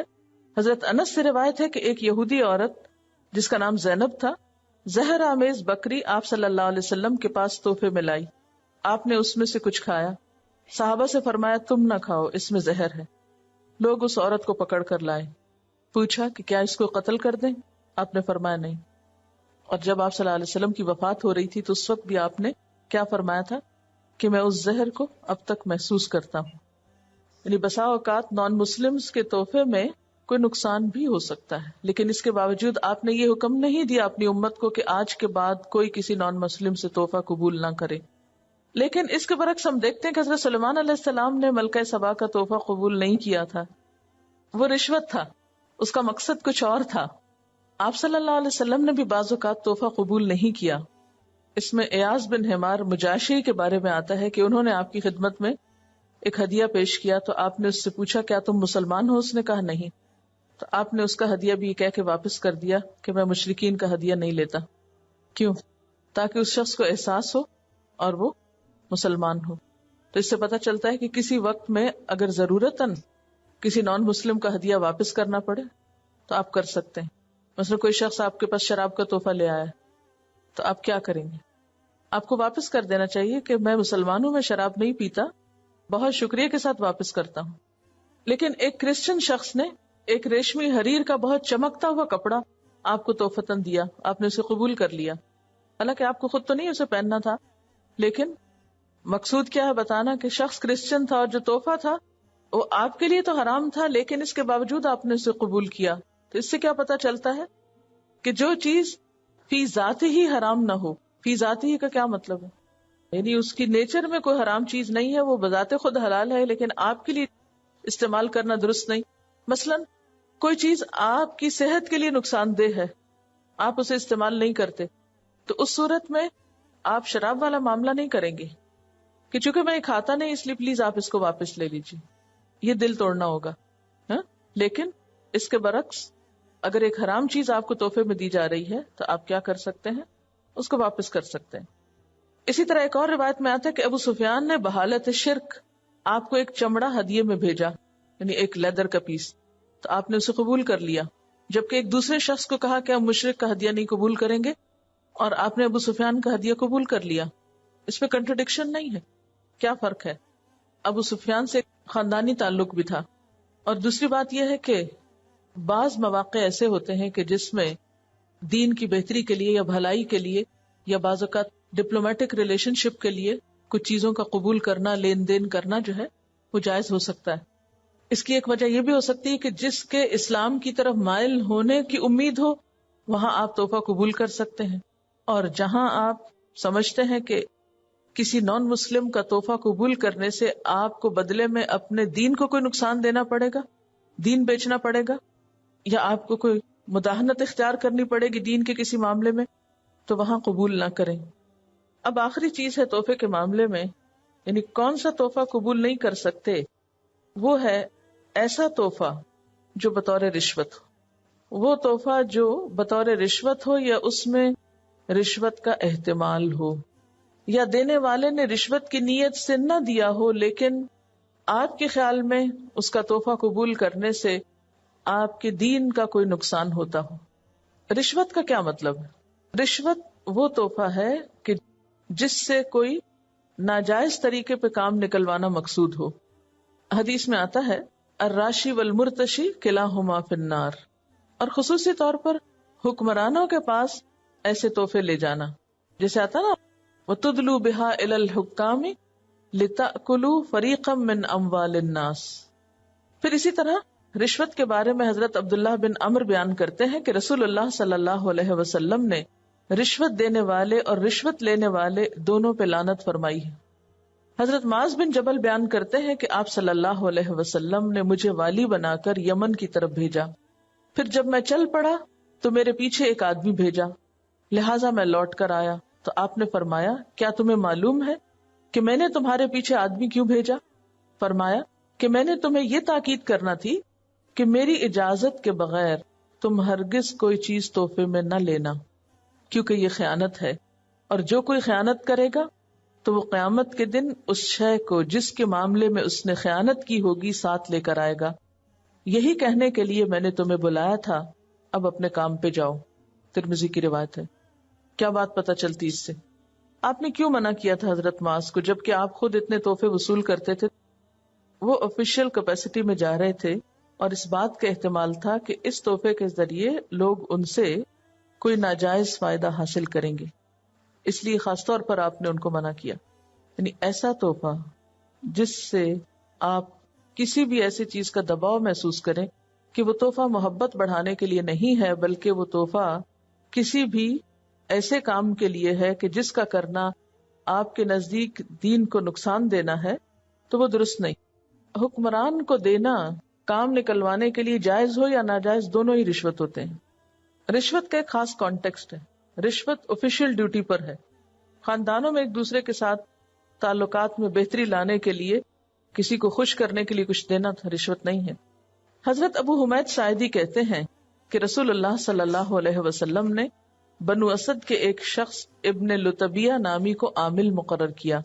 حضرت عمر اور حضرت ابن ابو عمر کہتے ہیں کہ آپ نے اسے زکوٰۃ وصول کرنے کے لیے تحصیلدار مقرر کیا تھا۔ جب وہ شخص واپس آیا تو کہنے لگا، یہ آپ کا حصہ ہے اور یہ میرا حصہ ہے جو بطور تحفہ مجھے دیا گیا ہے، یعنی یہ تو زکوٰۃ کا مال ہے جو میں نے جمع کی، آپ رکھ لیں، اور یہ میرے پرسنل گفٹس ہیں جو لوگوں نے مجھے وہاں جانے پہ دیے تھے۔ یہ سن کر آپ ممبر پہ تشریف لائے، اللہ تعالیٰ کی حمد و ثنا کی، پھر فرمایا اس تحصیلدار کا معاملہ کیسا ہے جسے میں نے بھیجا اور واپس آ کے کہتا ہے یہ تو آپ کا مال ہے اور یہ مجھے بطور تحفہ دیا گیا ہے۔ وہ اپنے ماں باپ کے گھر کیوں نہ بیٹھا رہا، پھر دیکھتا کہ اسے تحفہ ملتا ہے کہ نہیں۔ قسم ہے اس ذات کی جس کے ہاتھ میں محمد صلی اللہ علیہ وسلم کی جان ہے کہ تم میں سے جو شخص اس طرح سے کوئی مال لے گا، یعنی تحفے کے نام پر، تو وہ قیامت کے دن اپنی گردن پر اٹھا کر لائے گا۔ اونٹ ہوگا تو بلبلاتا ہوگا، گائے ہوگی تو چلاتی ہوگی، بکری ہوگی تو ممیاتی ہوگی۔ پھر آپ نے اپنے دونوں ہاتھ اوپر اٹھائے حتیٰ کہ ہمیں آپ کے بغلوں کی سفیدی نظر آ گئی۔ آپ نے 2 مرتبہ فرمایا یا اللہ میں نے پہنچا دیا، یعنی آپ کا حکم بندوں تک پہنچا دیا۔ تو اس سے کیا پتہ چلتا ہے کہ کسی بھی ایسے شخص کو تحفہ دینا جس سے کوئی کام نکلوانا مقصود ہو، وہ تحفہ دینا بھی درست نہیں اور اس کا قبول کرنا بھی درست نہیں۔ اچھا، تحائف کے بارے میں ہمارا جو عام روزمرہ کا ٹرینڈ ہے، تحائف میں اسراف شامل ہو گیا ہے۔ اسراف کیا ہے؟ زائد از ضرورت خرچ کرنا۔ اور اسراف کے بارے میں کیا آتا ہے، فضول خرچی کے بارے میں کیا آتا ہے کہ ان المبذرین کانوا اخوان الشیاطین، اسراف کرنے والے، فضول خرچی کرنے والے شیطان کے بھائی ہیں۔ اس اسراف میں نمبر 1 تحفے کی پیکنگ ہے۔ بعض اوقات پیکنگ پر اتنے پیسے خرچ کر دیے جاتے ہیں جو تحفے کی اصل قیمت سے بھی زیادہ ہوتے ہیں۔ اخبار میں ایک خاتون کا انٹرویو آیا جو شادی بیاہ وغیرہ کے موقع پر جہیز پیک کرتی تھی۔ ان کا کہنا تھا کہ 500 روپے سے لے کر 2500 اور 2000 روپے وہ فی جوڑا چارج کرتی ہیں، یعنی بعض جوڑوں کی پیکنگ میں 500 روپے اور بعض کی پیکنگ میں 2000 سے 2500 روپے تک بھی وہ چارج کرتی ہیں صرف اس کی ڈیکوریشن پر۔ ایک خاتون کا صرف پیکنگ کا بل 1.25 لاکھ روپے بنا۔ تو وہ کہتی ہیں، جو انٹرویو دینے والی خاتون تھی، وہ کہتی ہیں کہ میں نے ان سے کہا کہ اس میں آپ کی بیٹی کا ایک سیٹ بن سکتا ہے، لیکن کمپٹیشن کی وجہ سے انہیں ایسا کرنا پڑا کہ کوئی بھی اس پیسے سے مفید کام کرانے کی بجائے انہوں نے صرف اس لیے پیکنگ کرنے پر اتنا پیسہ خرچ کیا کہ وہ دوسروں کے مقابلے میں نمایاں ہونا چاہتی ہیں۔ اچھا، پھر اس معاملے میں ایک اور بڑی زیادتی ہوتی ہے کہ اگر کسی امیر شخص کو تحفہ دینا ہو تو بہت زیادہ ڈیکوریشن پہ خرچ کرتے ہیں۔ کسی غریب رشتہ دار کو کوئی چیز دینی ہے تو پرانی سی تھیلی میں ڈال کے تو وہ گٹھڑی بنا کے پیش کر دیتے ہیں۔ اس وقت ہمیں بھول جاتا ہے کہ اس انسان کی بھی کچھ عزت ہے۔ اس معاملے میں بہت اعتدال کی ضرورت ہے۔ پھر اسی طرح ایسی چیزیں تحفے میں دینا جن کا کچھ زیادہ مفید استعمال نہ ہو، یا اس سے بہتر چیزیں دوسرے کو تحفے میں دی جا سکتی ہوں جو اس کے کسی کام آ سکتی ہوں. مثلاً کون سی چیزیں عموماً دوسرے کے کسی کام نہیں آتی جو تحفے کے نام پر دی جاتی؟ Decoration pieces. پھول کا تحفہ برا نہیں ہے لیکن اس میں بھی اسراف نہیں ہونا چاہیے. مثلاً آپ کسی رشتہ دار کے گھر جا رہے ہیں کہ جن کے پاس بچوں کو پلانے کے لیے دودھ نہیں ہے اور آپ ان کے پاس پھولوں کی ٹوکری لے جا رہے ہیں, وہ ان پھولوں کو کیا کریں گے؟ تو یہ ناسمجھی کی بات ہے نا. یعنی پھول اچھی بات ہے, پھولوں کے تحفے سے انکار نہیں. پھر اسی طرح عموماً جو چیز تحفے میں ملتی ہے اس کو آگے دینا برا سمجھا جاتا ہے کہ یہ تو فلاں کا تحفہ ہے, لیکن صحابہ کرام کے اندر ایسا نہیں تھا. ان کے ہاں کیا ہوتا کہ ایک شخص دوسرے کو تحفہ دیتا, وہ آگے اور آگے اور آگے اور گھوم کر وہ تحفہ پہلے کے پاس آ جاتا تھا. یعنی ہر شخص دوسرے کو اپنی ذات پہ ترجیح دیتا تھا کہ چلے دوسرا استعمال کرے. یہ ہے محبت. قرآن پاک میں آتا ہے وَيُؤْثِرُونَ عَلَىٰ أَنفُسِهِمْ وَلَوْ كَانَ بِهِمْ خَصَاصَةٌ, دوسروں کو خود پہ ترجیح دیتے ہیں خواہ خود بھوکے ہی کیوں نہ ہو. ہمارے ہاں بھی ایسا ہوتا ہے, لیکن وہ صرف اس صورت میں ہوتا ہے جب کسی کی کوئی چیز ہمیں پسند نہیں آتی تو اپنے پاس رکھنے کی بجائے کسی اور کو دے دیتے ہیں. اچھا, بعض اوقات ہم تحفے میں صرف مٹھائی اور کیک ہی دینا چاہتے ہیں. ہاں, اب یہ ہے کہ عید کے موقع پر اگر صرف کیک ہی دیے جا رہے ہیں اور ہر شخص کیک ہی دے رہا ہے تو کتنے کیک کھائیں گے آپ عید کے دن اور کتنے کھلائیں گے؟ اب بہت سے تو باسی ہو کے ختم ہو جائیں گے, پھینکنے پڑیں گے آپ کو. پھر اسی طرح عید الاضحیٰ کے موقع پر جب گوشت بھیجتے ہیں, کچھ لوگوں کو تو ہم لیمب لیگز بھیج دیتے ہیں اور غریبوں کو صرف فالتو مال اکٹھا کر کے بھیج دیتے ہیں. حالانکہ اس میں ہونا کیا چاہیے, مکس کر لینا چاہیے. یا یہ ہے کہ لیگز بھجوا دیں دوسروں کو اور خود کھا لیں, باقی اپنے لیے رکھ لیں. پھر اسی طرح یہ ہے کہ بسا اوقات جب کارڈز دیتے ہیں تو بہت زیادہ ایکسپینسو, مثلاً بعض اوقات کارڈ کی قیمت 100 روپے 150 روپے تک بھی ہوتی یا اس سے زیادہ بھی ہو سکتی, جبکہ اسی پیسے میں کوئی اچھی کتاب بھی کسی کو دی جا سکتی.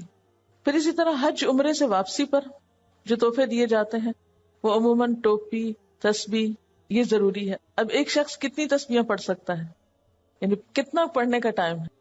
کیوں نہیں آپ اس ٹرینڈ کو چینج کرتے کہ آپ تلاوت کی آڈیو کیسٹس جو ہیں وہ لا کر لوگوں کو دینا شروع کریں تاکہ لوگ اپنے گھروں میں کچھ تو سنیں. ہاں, اب یہ ٹرینڈ زور پکڑتا جا رہا ہے کہ شادی پہ یا کسی بھی خاص موقع پر دلہا دلہن کے لیے یا کسی بھی رشتہ دار کے لیے جو تحفہ لے کر جاتے ہیں اس کو کرسٹل کے برتن میں یا شیشے کے برتن میں سجا کے لے جاتے ہیں اور پھر وہ برتن ساتھ ہی چھوڑ دیا جاتا ہے. بعض اوقات وہ برتن کسی دوسرے برتن سے میچ نہیں کر رہا ہوتا, وہ یوز بھی نہیں ہوتا, اور گھر میں پائلز لگی ہوئی ہیں ان برتنوں کی جو بالکل بیکار ہیں, کسی کام میں نہیں آ رہے. یعنی ایک بیکار کی چیز ساتھ آپ دوسرے کو دے رہے ہیں. اچھا, اسی طرح بسا اوقات شادی کارڈ دے رہے ہیں تو شادی کارڈ کے ساتھ بھی گفٹ دیا جا رہا ہے. اس گفٹ کی سمجھ نہیں آتی کہ اس کا کیا مقصد ہے. پھر اور کن کن مواقع پر دیے جاتے ہیں, مثلاً بسم اللہ ہے, منگنی ہے, عقیقہ ہے, حج عمرے پہ جب کوئی جا رہا ہے یا واپس آیا ہے. پھر اسی طرح عید کے مواقع ہیں. پھر اسی طرح بچے کی پیدائش ہے, جب کوئی ملک یا شہر چھوڑ کے جا رہا ہے یا جاب چھوڑ کے جا رہا ہے, یا پہلی تنخواہ ملنے پہ خاندان والوں کے لیے تحفے خریدے جا رہے ہیں. اب مزید ماشاءاللہ ویلنٹائنز ڈے بھی شامل ہو گیا, نیو ایئر شامل ہو گیا, بسنت پہ کارڈ دیے جا رہے ہیں. یہ بسنت کے جوڑے, پیلی چوڑیاں, پیلے کپڑے, پیلا سب کچھ, ساتھ کائٹس بھی. پھر مدرز ڈے ہے, فادرز ڈے ہے, گرینڈ پیرنٹس ڈے ہے, برتھ ڈے ہے. اچھا, اب سوال یہ پیدا ہوتا ہے کہ کیا ان مواقع پہ تحفہ نہیں دیا جا سکتا؟ یعنی کیا ان مواقع کو جو میں نے ذکر کیا ہے اس لیے ذکر کیا ہے کہ ان مواقع پہ تحفہ دینا حرام ہے یا منع ہے؟ یہ نہیں ہے مقصد. ان میں سے کچھ مواقع درست نہیں ہے, مثلاً بسنت کا تحفہ یا ویلنٹائن کا, یعنی جو بھی غیر اسلامی اوکیزن ہے یا نان اسلامک اوکیزنز ہیں ان کو تو آپ سیلیبریٹ نہیں کریں. لیکن باقی جو مواقع ہیں چھوٹے موٹے, اس میں جیسے اگر کسی بچے کا قرآن پاک شروع ہوا ہے تو آپ اس بچے کو اس موقع پر کچھ دیتے ہیں تو اس سے اس کو ایک خوشی کی فیلنگ آئے گی اور وہ سمجھے گا کہ میں ایک اچھا کام شروع کر رہا ہوں. یا پاس ہونے پر, یعنی اگر آپ پڑھائی میں کوئی اچھا کام کرتے ہیں تو اس وقت آپ تحفے کے مستحق ہیں. یعنی محنت کرنے کے بعد, محض اس لیے نہیں کہ آپ آج 10 سال کے ہو گئے, آج آپ 20 سال کے ہو گئے تو اس پر آپ کو تحفہ دیا جائے. یہ کوئی اوکیزن نہیں تھا. اس میں آپ کا کیا کمال ہے؟ یہ تو اللہ نے آپ کو کر دیا 10 سال کا. ہاں, لیکن اگر آپ کچھ محنت کر کے پڑھ کے آئے ہیں یا کوئی اچھے نمبر لائے ہیں تو اس موقع پر آپ واقعی ڈیزرو کرتے ہیں. دیکھیں, لوگوں سے تحفے کی توقع تو کسی بھی موقع پہ نہیں رکھنی چاہیے. یہ نہیں ہونا چاہیے. یہ جو اشراف النفس ہے یہ درست نہیں ہے, یہ ناپسندیدہ ہے. کہ مثلاً آپ پاس ہی ہوئے ہیں کسی اسکول میں پاس ہوئے ہیں، کسی یونیورسٹی میں آپ نے کوئی اچھی ڈگری لی ہے، یا آپ نے قرآن ختم کیا ہے، یا کوئی بھی آپ نے کام کیا ہے زندگی میں، تو اس میں آپ انتظار میں بیٹھ جائیں کہ اب میں نے یہ کارنامہ کر لیا ہے، لوگ تحفے لے کر آئیں. یہ بات غلط ہے. اور یہ بات آپ کی نیت اور آپ کا یہ ارادہ جو ہے یہ اللہ تعالیٰ دیکھ رہا ہے کہ آپ کیوں انتظار میں ہیں. یعنی تحفے کا انتظار کسی بھی شکل میں یہ درست نہیں. اچھا یہ کیوں نہیں درست؟ اس کی کیا وجہ ہے؟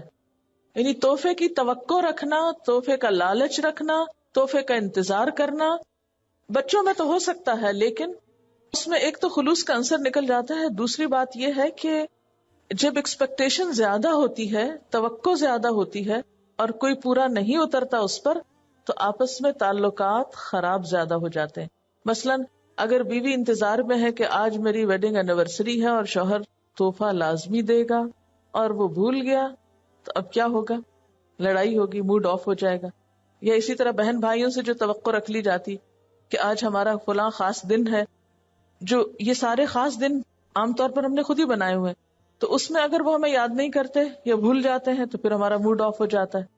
تو ہم کس طریقے سے ہم دوسروں پر ڈپینڈ کرنے لگتے ہیں، ہم ایک طرح سے دوسروں کے غلام ہو جاتے ہیں کہ ہماری خوشیاں اور غم ان کے ہاتھ میں چلے گئے. پھر عام طور پر معاشرے میں ٹرینڈز کیا پائے جاتے ہیں کہ سب سے زیادہ عمدہ اور بہترین تحائف ان کو دیے جاتے ہیں جن سے ہمیں کسی قسم کا کوئی فیور لینا ہو یا وہ ہمارا کوئی کام کرتے ہو. یعنی معاشرے کے اندر عموماً غریب رشتہ داروں کو کمتر درجے کی چیزیں دی جاتی ہیں، لیکن وہ رشتہ دار جو کسی اچھی پوسٹ پر ہوں یا جن سے مزید بہتر تحفے کی توقع ہو وہاں زیادہ اچھا دیتے ہیں. بیٹیوں کے سسرال میں زیادہ اچھی چیزیں جاتی ہیں، جبکہ بیٹوں کے سسرال میں بہو کے میکے میں جاتا ہی نہیں ہے. وہاں سے تو صرف ڈیمانڈز آتی ہیں. جب تک دلہن جو ہے وہ اپنے ماں باپ کے گھر میں ہوتی نہیں، شادی نہیں ہوتی، تو وہ دلہن کے لیے چیزیں جاتی رہتی ہیں. جب وہ آ جاتی ہے تو بس پھر اس کے بعد سلسلہ ختم ہو جاتا ہے. پھر وہ لڑکی کے آنے کے بعد اور چیزیں بھی آتی رہنی چاہیے. پھر اسی طرح اپنی شادی شدہ بیٹیوں کے گھر تو تحفے بھیجتے ہیں، لیکن بہو کے ہاں عام طور پہ کوئی تحفہ نہیں جاتا. یعنی عموماً ہمارے معاشرتی سیٹ اپ میں کیا ہوتا ہے کہ جو کوئی اچھی چیز ہوتی ہے گھر میں وہ کس کے لیے جا رہی ہے؟ بیٹی کے لیے جا رہی ہے. حتیٰ کہ بعض اوقات بہوؤں کے بھی حق مار کے، ان سے بھی لے دے کے، ان کا حق بھی چھین چھنا کے سب بیٹیوں کی طرف جا رہا ہے. یہ بات بھی درست نہیں ہے. اور اس میں بعض اوقات آپ دیکھیں کہ مثلاً ایک ساس ہے، اگر وہ ایسا کرتی ہے کہ بیٹیوں کی زیادہ طرفداری کرتی ہے اور بہو کو وہ اگنور کرتی ہے، تو اس کا نقصان کس کو ہوگا؟ بیٹی تو اپنے گھر میں ہے، وہ تو بیٹی ہے، اپنے گھر والی ہے، اس پہ تو کوئی لائبلٹی نہیں ہے اپنے پیرنٹس کی. لیکن اس کے برعکس بہو جو آپ کے گھر میں آ چکی ہے وہ آپ کی بیٹی کی جگہ ہے، آپ اسے اگنور کر رہے ہیں، جبکہ آپ کے جو فائدے ہیں یا آپ کی جو خیرخواہی ہے اب اس کے ساتھ وابستہ ہے. تو بعض اوقات ہم ناسمجھی میں، نادانی میں ایسے کام کر جاتے ہیں جس کی وجہ سے گھروں میں بہت ناراضگیاں اور چپکلشیں ہوتی ہیں.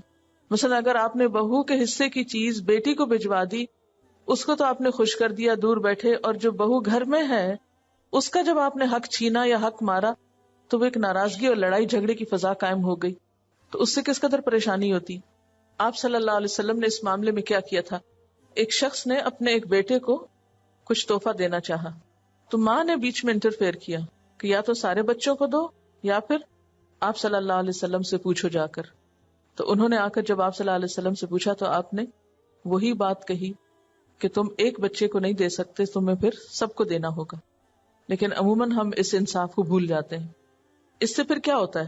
بچوں کے آپس میں تعلقات بہت خراب ہو جاتے ہیں.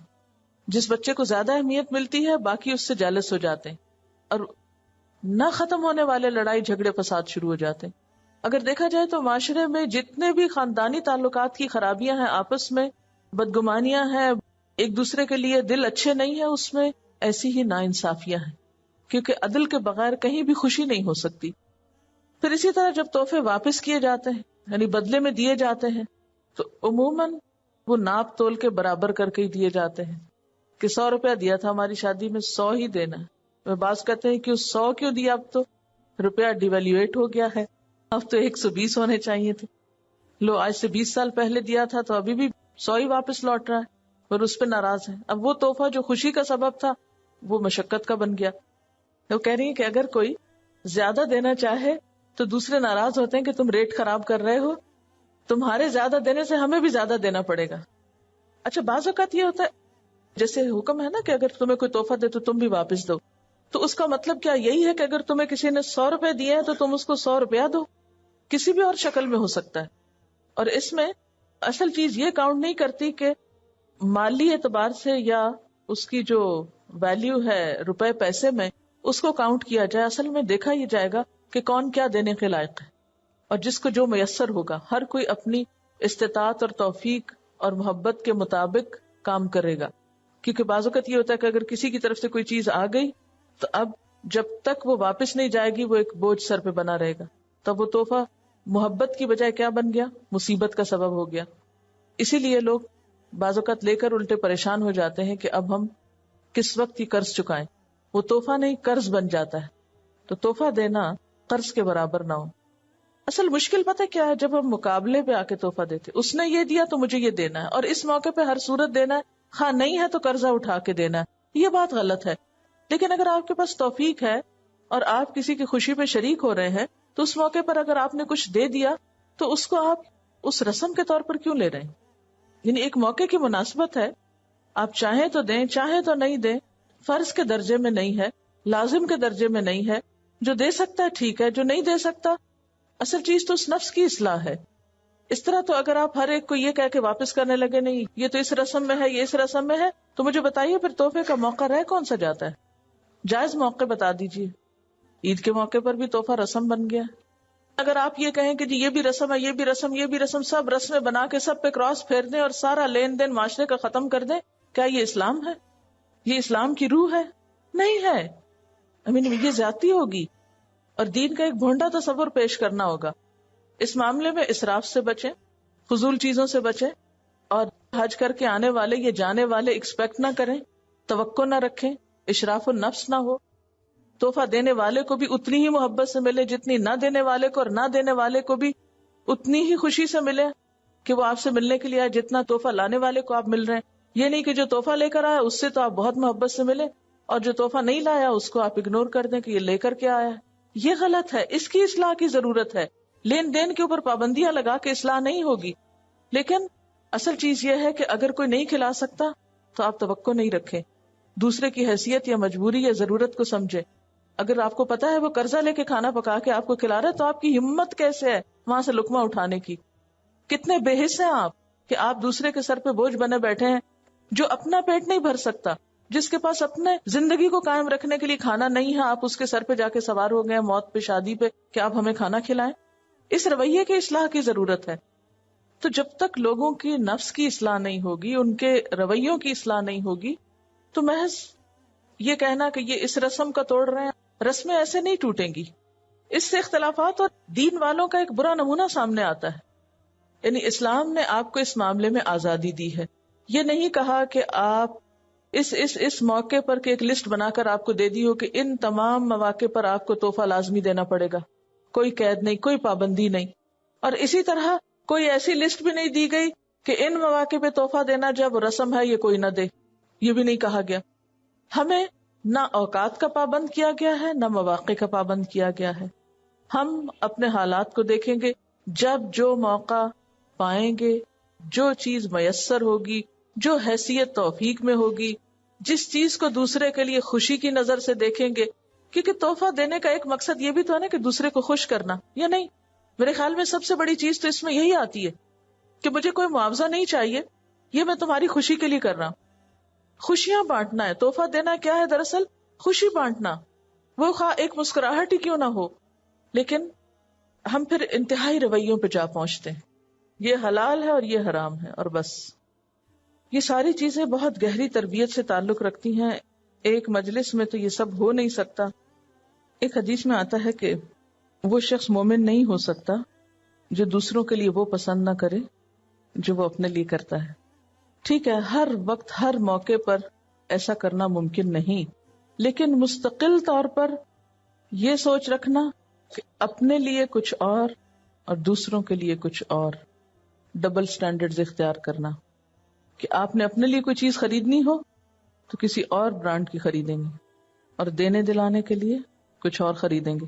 اسی لیے بازار میں کوئی مجھ سے ذکر کر رہا تھا کہ دکاندار باقاعدہ یہ کہتے ہیں کہ اپنے لیے لینا ہے یا دینے دلانے کے لیے, کون سا دکھائیں کپڑا آپ کو.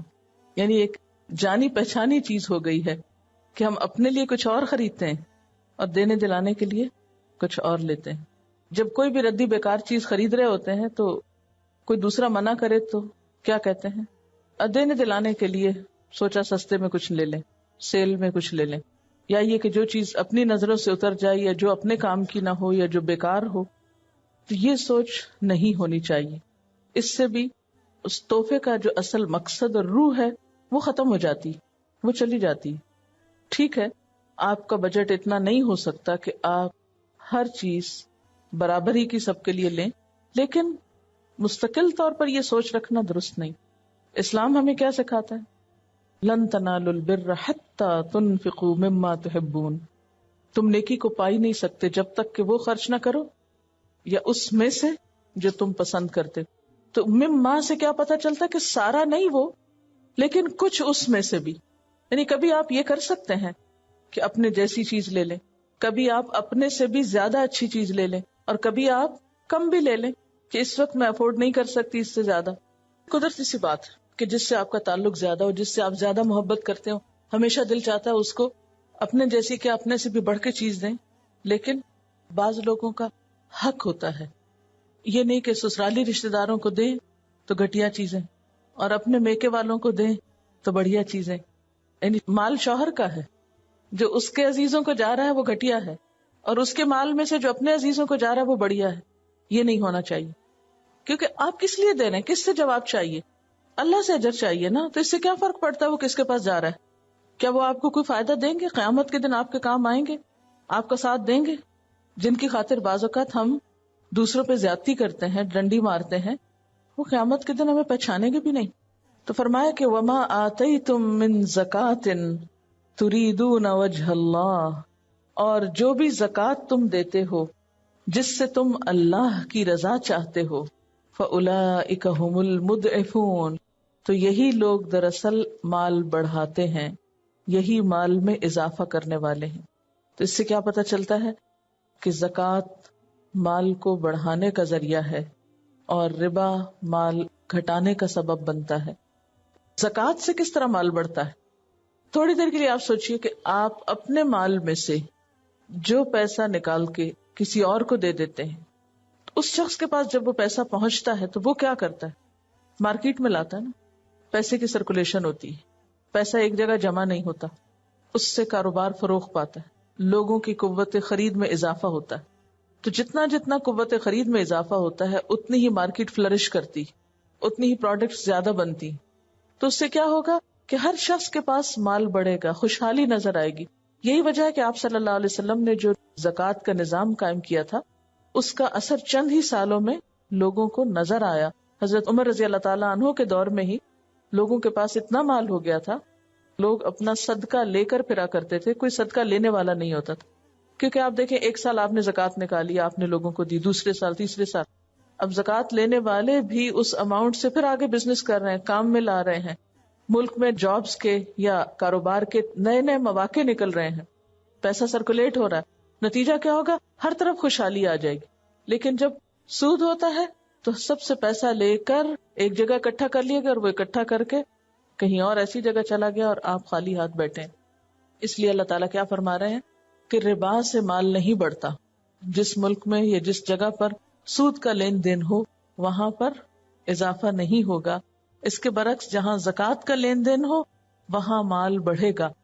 دنیاوی اعتبار سے بھی اور آخرت کے اعتبار سے کیا ہوگا کہ آپ اللہ کی راہ میں جب ایک لقمہ بھی خرچ کرتے ہیں تو جیسے حدیث میں آتا ہے نا کہ وہ ایک لقمہ کتنا بن جاتا ہے؟ جبل احد کے برابر. یعنی اللہ تعالیٰ اس کو نشو نما دیتا ہے.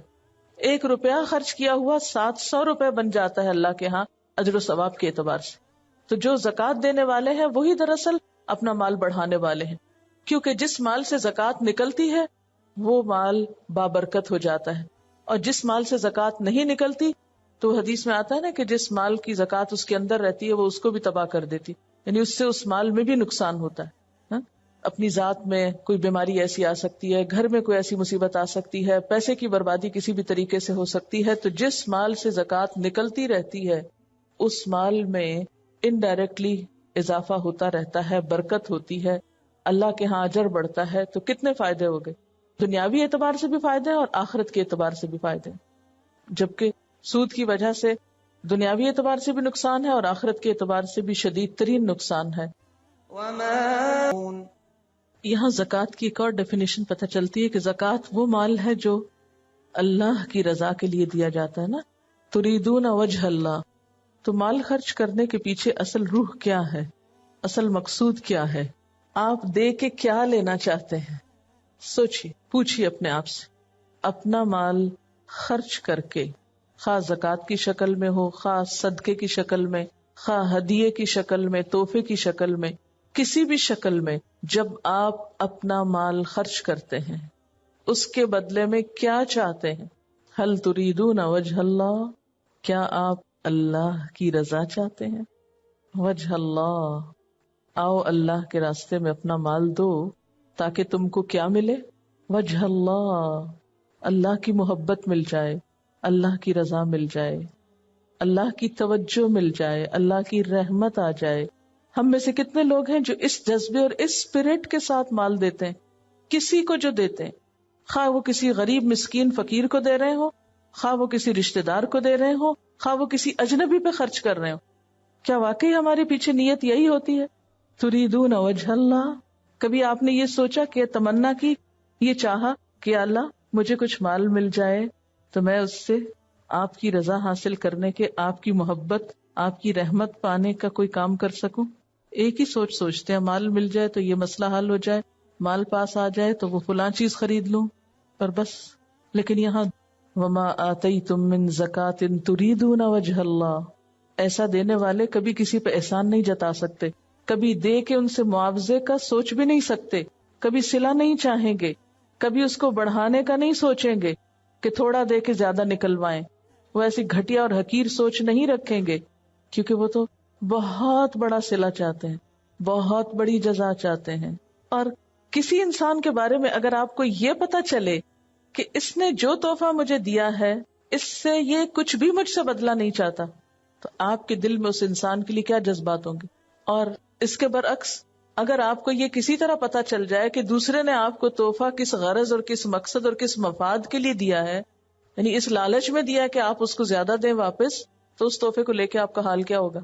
کیا آپ اپنے لیے یہ پسند کریں گے کہ کوئی آپ کو اپنے کسی فائدے کے لیے، اپنے کسی غرض اور مطلب کے لیے تحفہ دے؟ چاہیں گے آپ ایسا تحفہ لینا؟ ہرگز نہیں. تو جب آپ دوسروں کو دیتے ہیں تو اس وقت کیوں چاہتے ہیں؟ اس وقت آپ کے دل میں ایسی بات کیوں آتی ہے؟ اگر آئے تو اپنے آپ کو کوسیں اور ملامت کریں کہ مجھے اس لیے نہیں دینا کسی کو کہ اس سے میں کچھ زیادہ نکلواؤں یا کوئی مطلب نکلواؤں یا کوئی غرض پوری کراؤں. مجھے تو دینا ہے ایک بہت بڑی چیز کے لیے، میرا مطلب تو کچھ اور ہے، میرا مقصود تو کچھ اور ہے، مجھے تو ان سب چیزوں سے زیادہ بڑی چیز چاہیے. اور وہ کیا ہے؟ اللہ پاک میری طرف متوجہ ہو جائے اپنی رحمتوں کے ساتھ. اس اسپرٹ کے ساتھ آپ تحفہ دیں یا صدقہ دیں یا زکوٰۃ دیں اور پھر اس کا اپنی زندگی میں اثر دیکھیں، سکون ہی سکون، خوشی ہی خوشی، ایک اینڈ لیس جوائے ہے اس سوچ میں. اور آگے کیا آتا ہے سورۃ الدہر میں؟ لا نرید منکم جزاء ولا شکورا، ہم نہ تو تم سے کوئی بدلہ چاہتے ہیں اور نہ شکریہ چاہتے ہیں. یعنی کسی کو دے کر اس بات کا بھی انتظار نہ کریں کہ کوئی اس کو اکنالج کرے. نیکی کر سمندر میں ڈال، دریا تو اپنے ملک میں بہتا ہے نا، ہو سکتا ہے ادھر سے ادھر کہیں نکل آئے، تو سمندر کی لہریں تو پتہ نہیں کہاں لے جائیں چیز کو. یعنی یہ جو لین دین ہے یہ تو معاشرے کا ایک حصہ ہے، آپ اس سے نکل نہیں سکتے. اور نہ ہی اسلام یہ کہتا ہے کہ آپ اس سے نکل جاؤ. جس چیز کی اصلاح چاہتا ہے اسلام وہ اسپرٹ ہے کہ جس کو آپ تبدیل کر لیں تو وہی لین دین واقعی خوشیوں کا لین دین ہو جائے. آپ کو پتا ہے وہ حدیث کے جس میں آتا ہے کہ جو اللہ سے نہیں مانگتا اللہ تعالیٰ اس سے ناراض ہوتے ہیں. من لم یسأل اللہ یغضب علیہ، اللہ سے مانگنا تو مزید اللہ کی محبت کو جنم دیتا ہے، لیکن بندوں سے مانگنا اور بندوں سے توقع رکھنا یہ اللہ کو پسند نہیں. دیکھیں نا، یہ بھی تو اللہ کی محبت اور ہمدردی ہے ہمارے لیے کہ ان سے مت مانگو جو دے نہیں سکتے، ان سے مت توقع رکھو کہ جن سے توقع رکھ کے ٹوٹ جائے گی اور تم ہی پریشان ہوگے. اس ہستی سے لو سب کچھ جو دے بھی سکتی ہے. ان اے وے اللہ تعالیٰ ہمیں سب کی غلامی اور سب کی محتاجی سے نکال لیتے ہیں. کیوں توقع رکھتے ہو؟ تم نے اسے دیا، کچھ نہیں ملا تمہیں واپس. بالکل ناراض نہ ہو، غمگین نہ ہو، دکھ نہ کرو، میں جو ہوں دینے والا. میری خاطر دو، میں بدلہ دوں گا. اس سے کیوں توقع رکھتے ہو؟ وہ تو محتاج ہے بیچارہ، وہ تو خود ضرورت مند ہے، وہ تو بھولنے والا ہے، وہ تو ناقدرہ ہے، وہ تو ناشکرہ ہے، وہ تو میرا شکر ادا نہیں کرتا، تمہارا کہاں سے کرے گا؟ تو جب انسان اپنی ساری توقعات اللہ تعالیٰ سے لگا لیتا ہے تو وہ خوشی دل میں سما جاتی ہے کہ انسان بندوں سے بے نیاز ہو جاتا ہے پھر. اور آپ جتنا جتنا انسانوں سے توقع رکھتے چلے جاتے ہیں اتنا ہی آپ غموں میں بندھتے چلے جاتے ہیں. وآخر دعوانا ان الحمد للہ رب العالمین. سبحانک اللہم وبحمدک نشہد ان لا الہ الا انت نستغفرک ونتوب الیک. السلام علیکم ورحمۃ اللہ وبرکاتہ. ویڈیو کے نیچے سبسکرائب کے بٹن پہ کلک کریں، بیل کے آئیکن پہ کلک کیجیے تاکہ ہر نئی ویڈیو کی نوٹیفیکیشن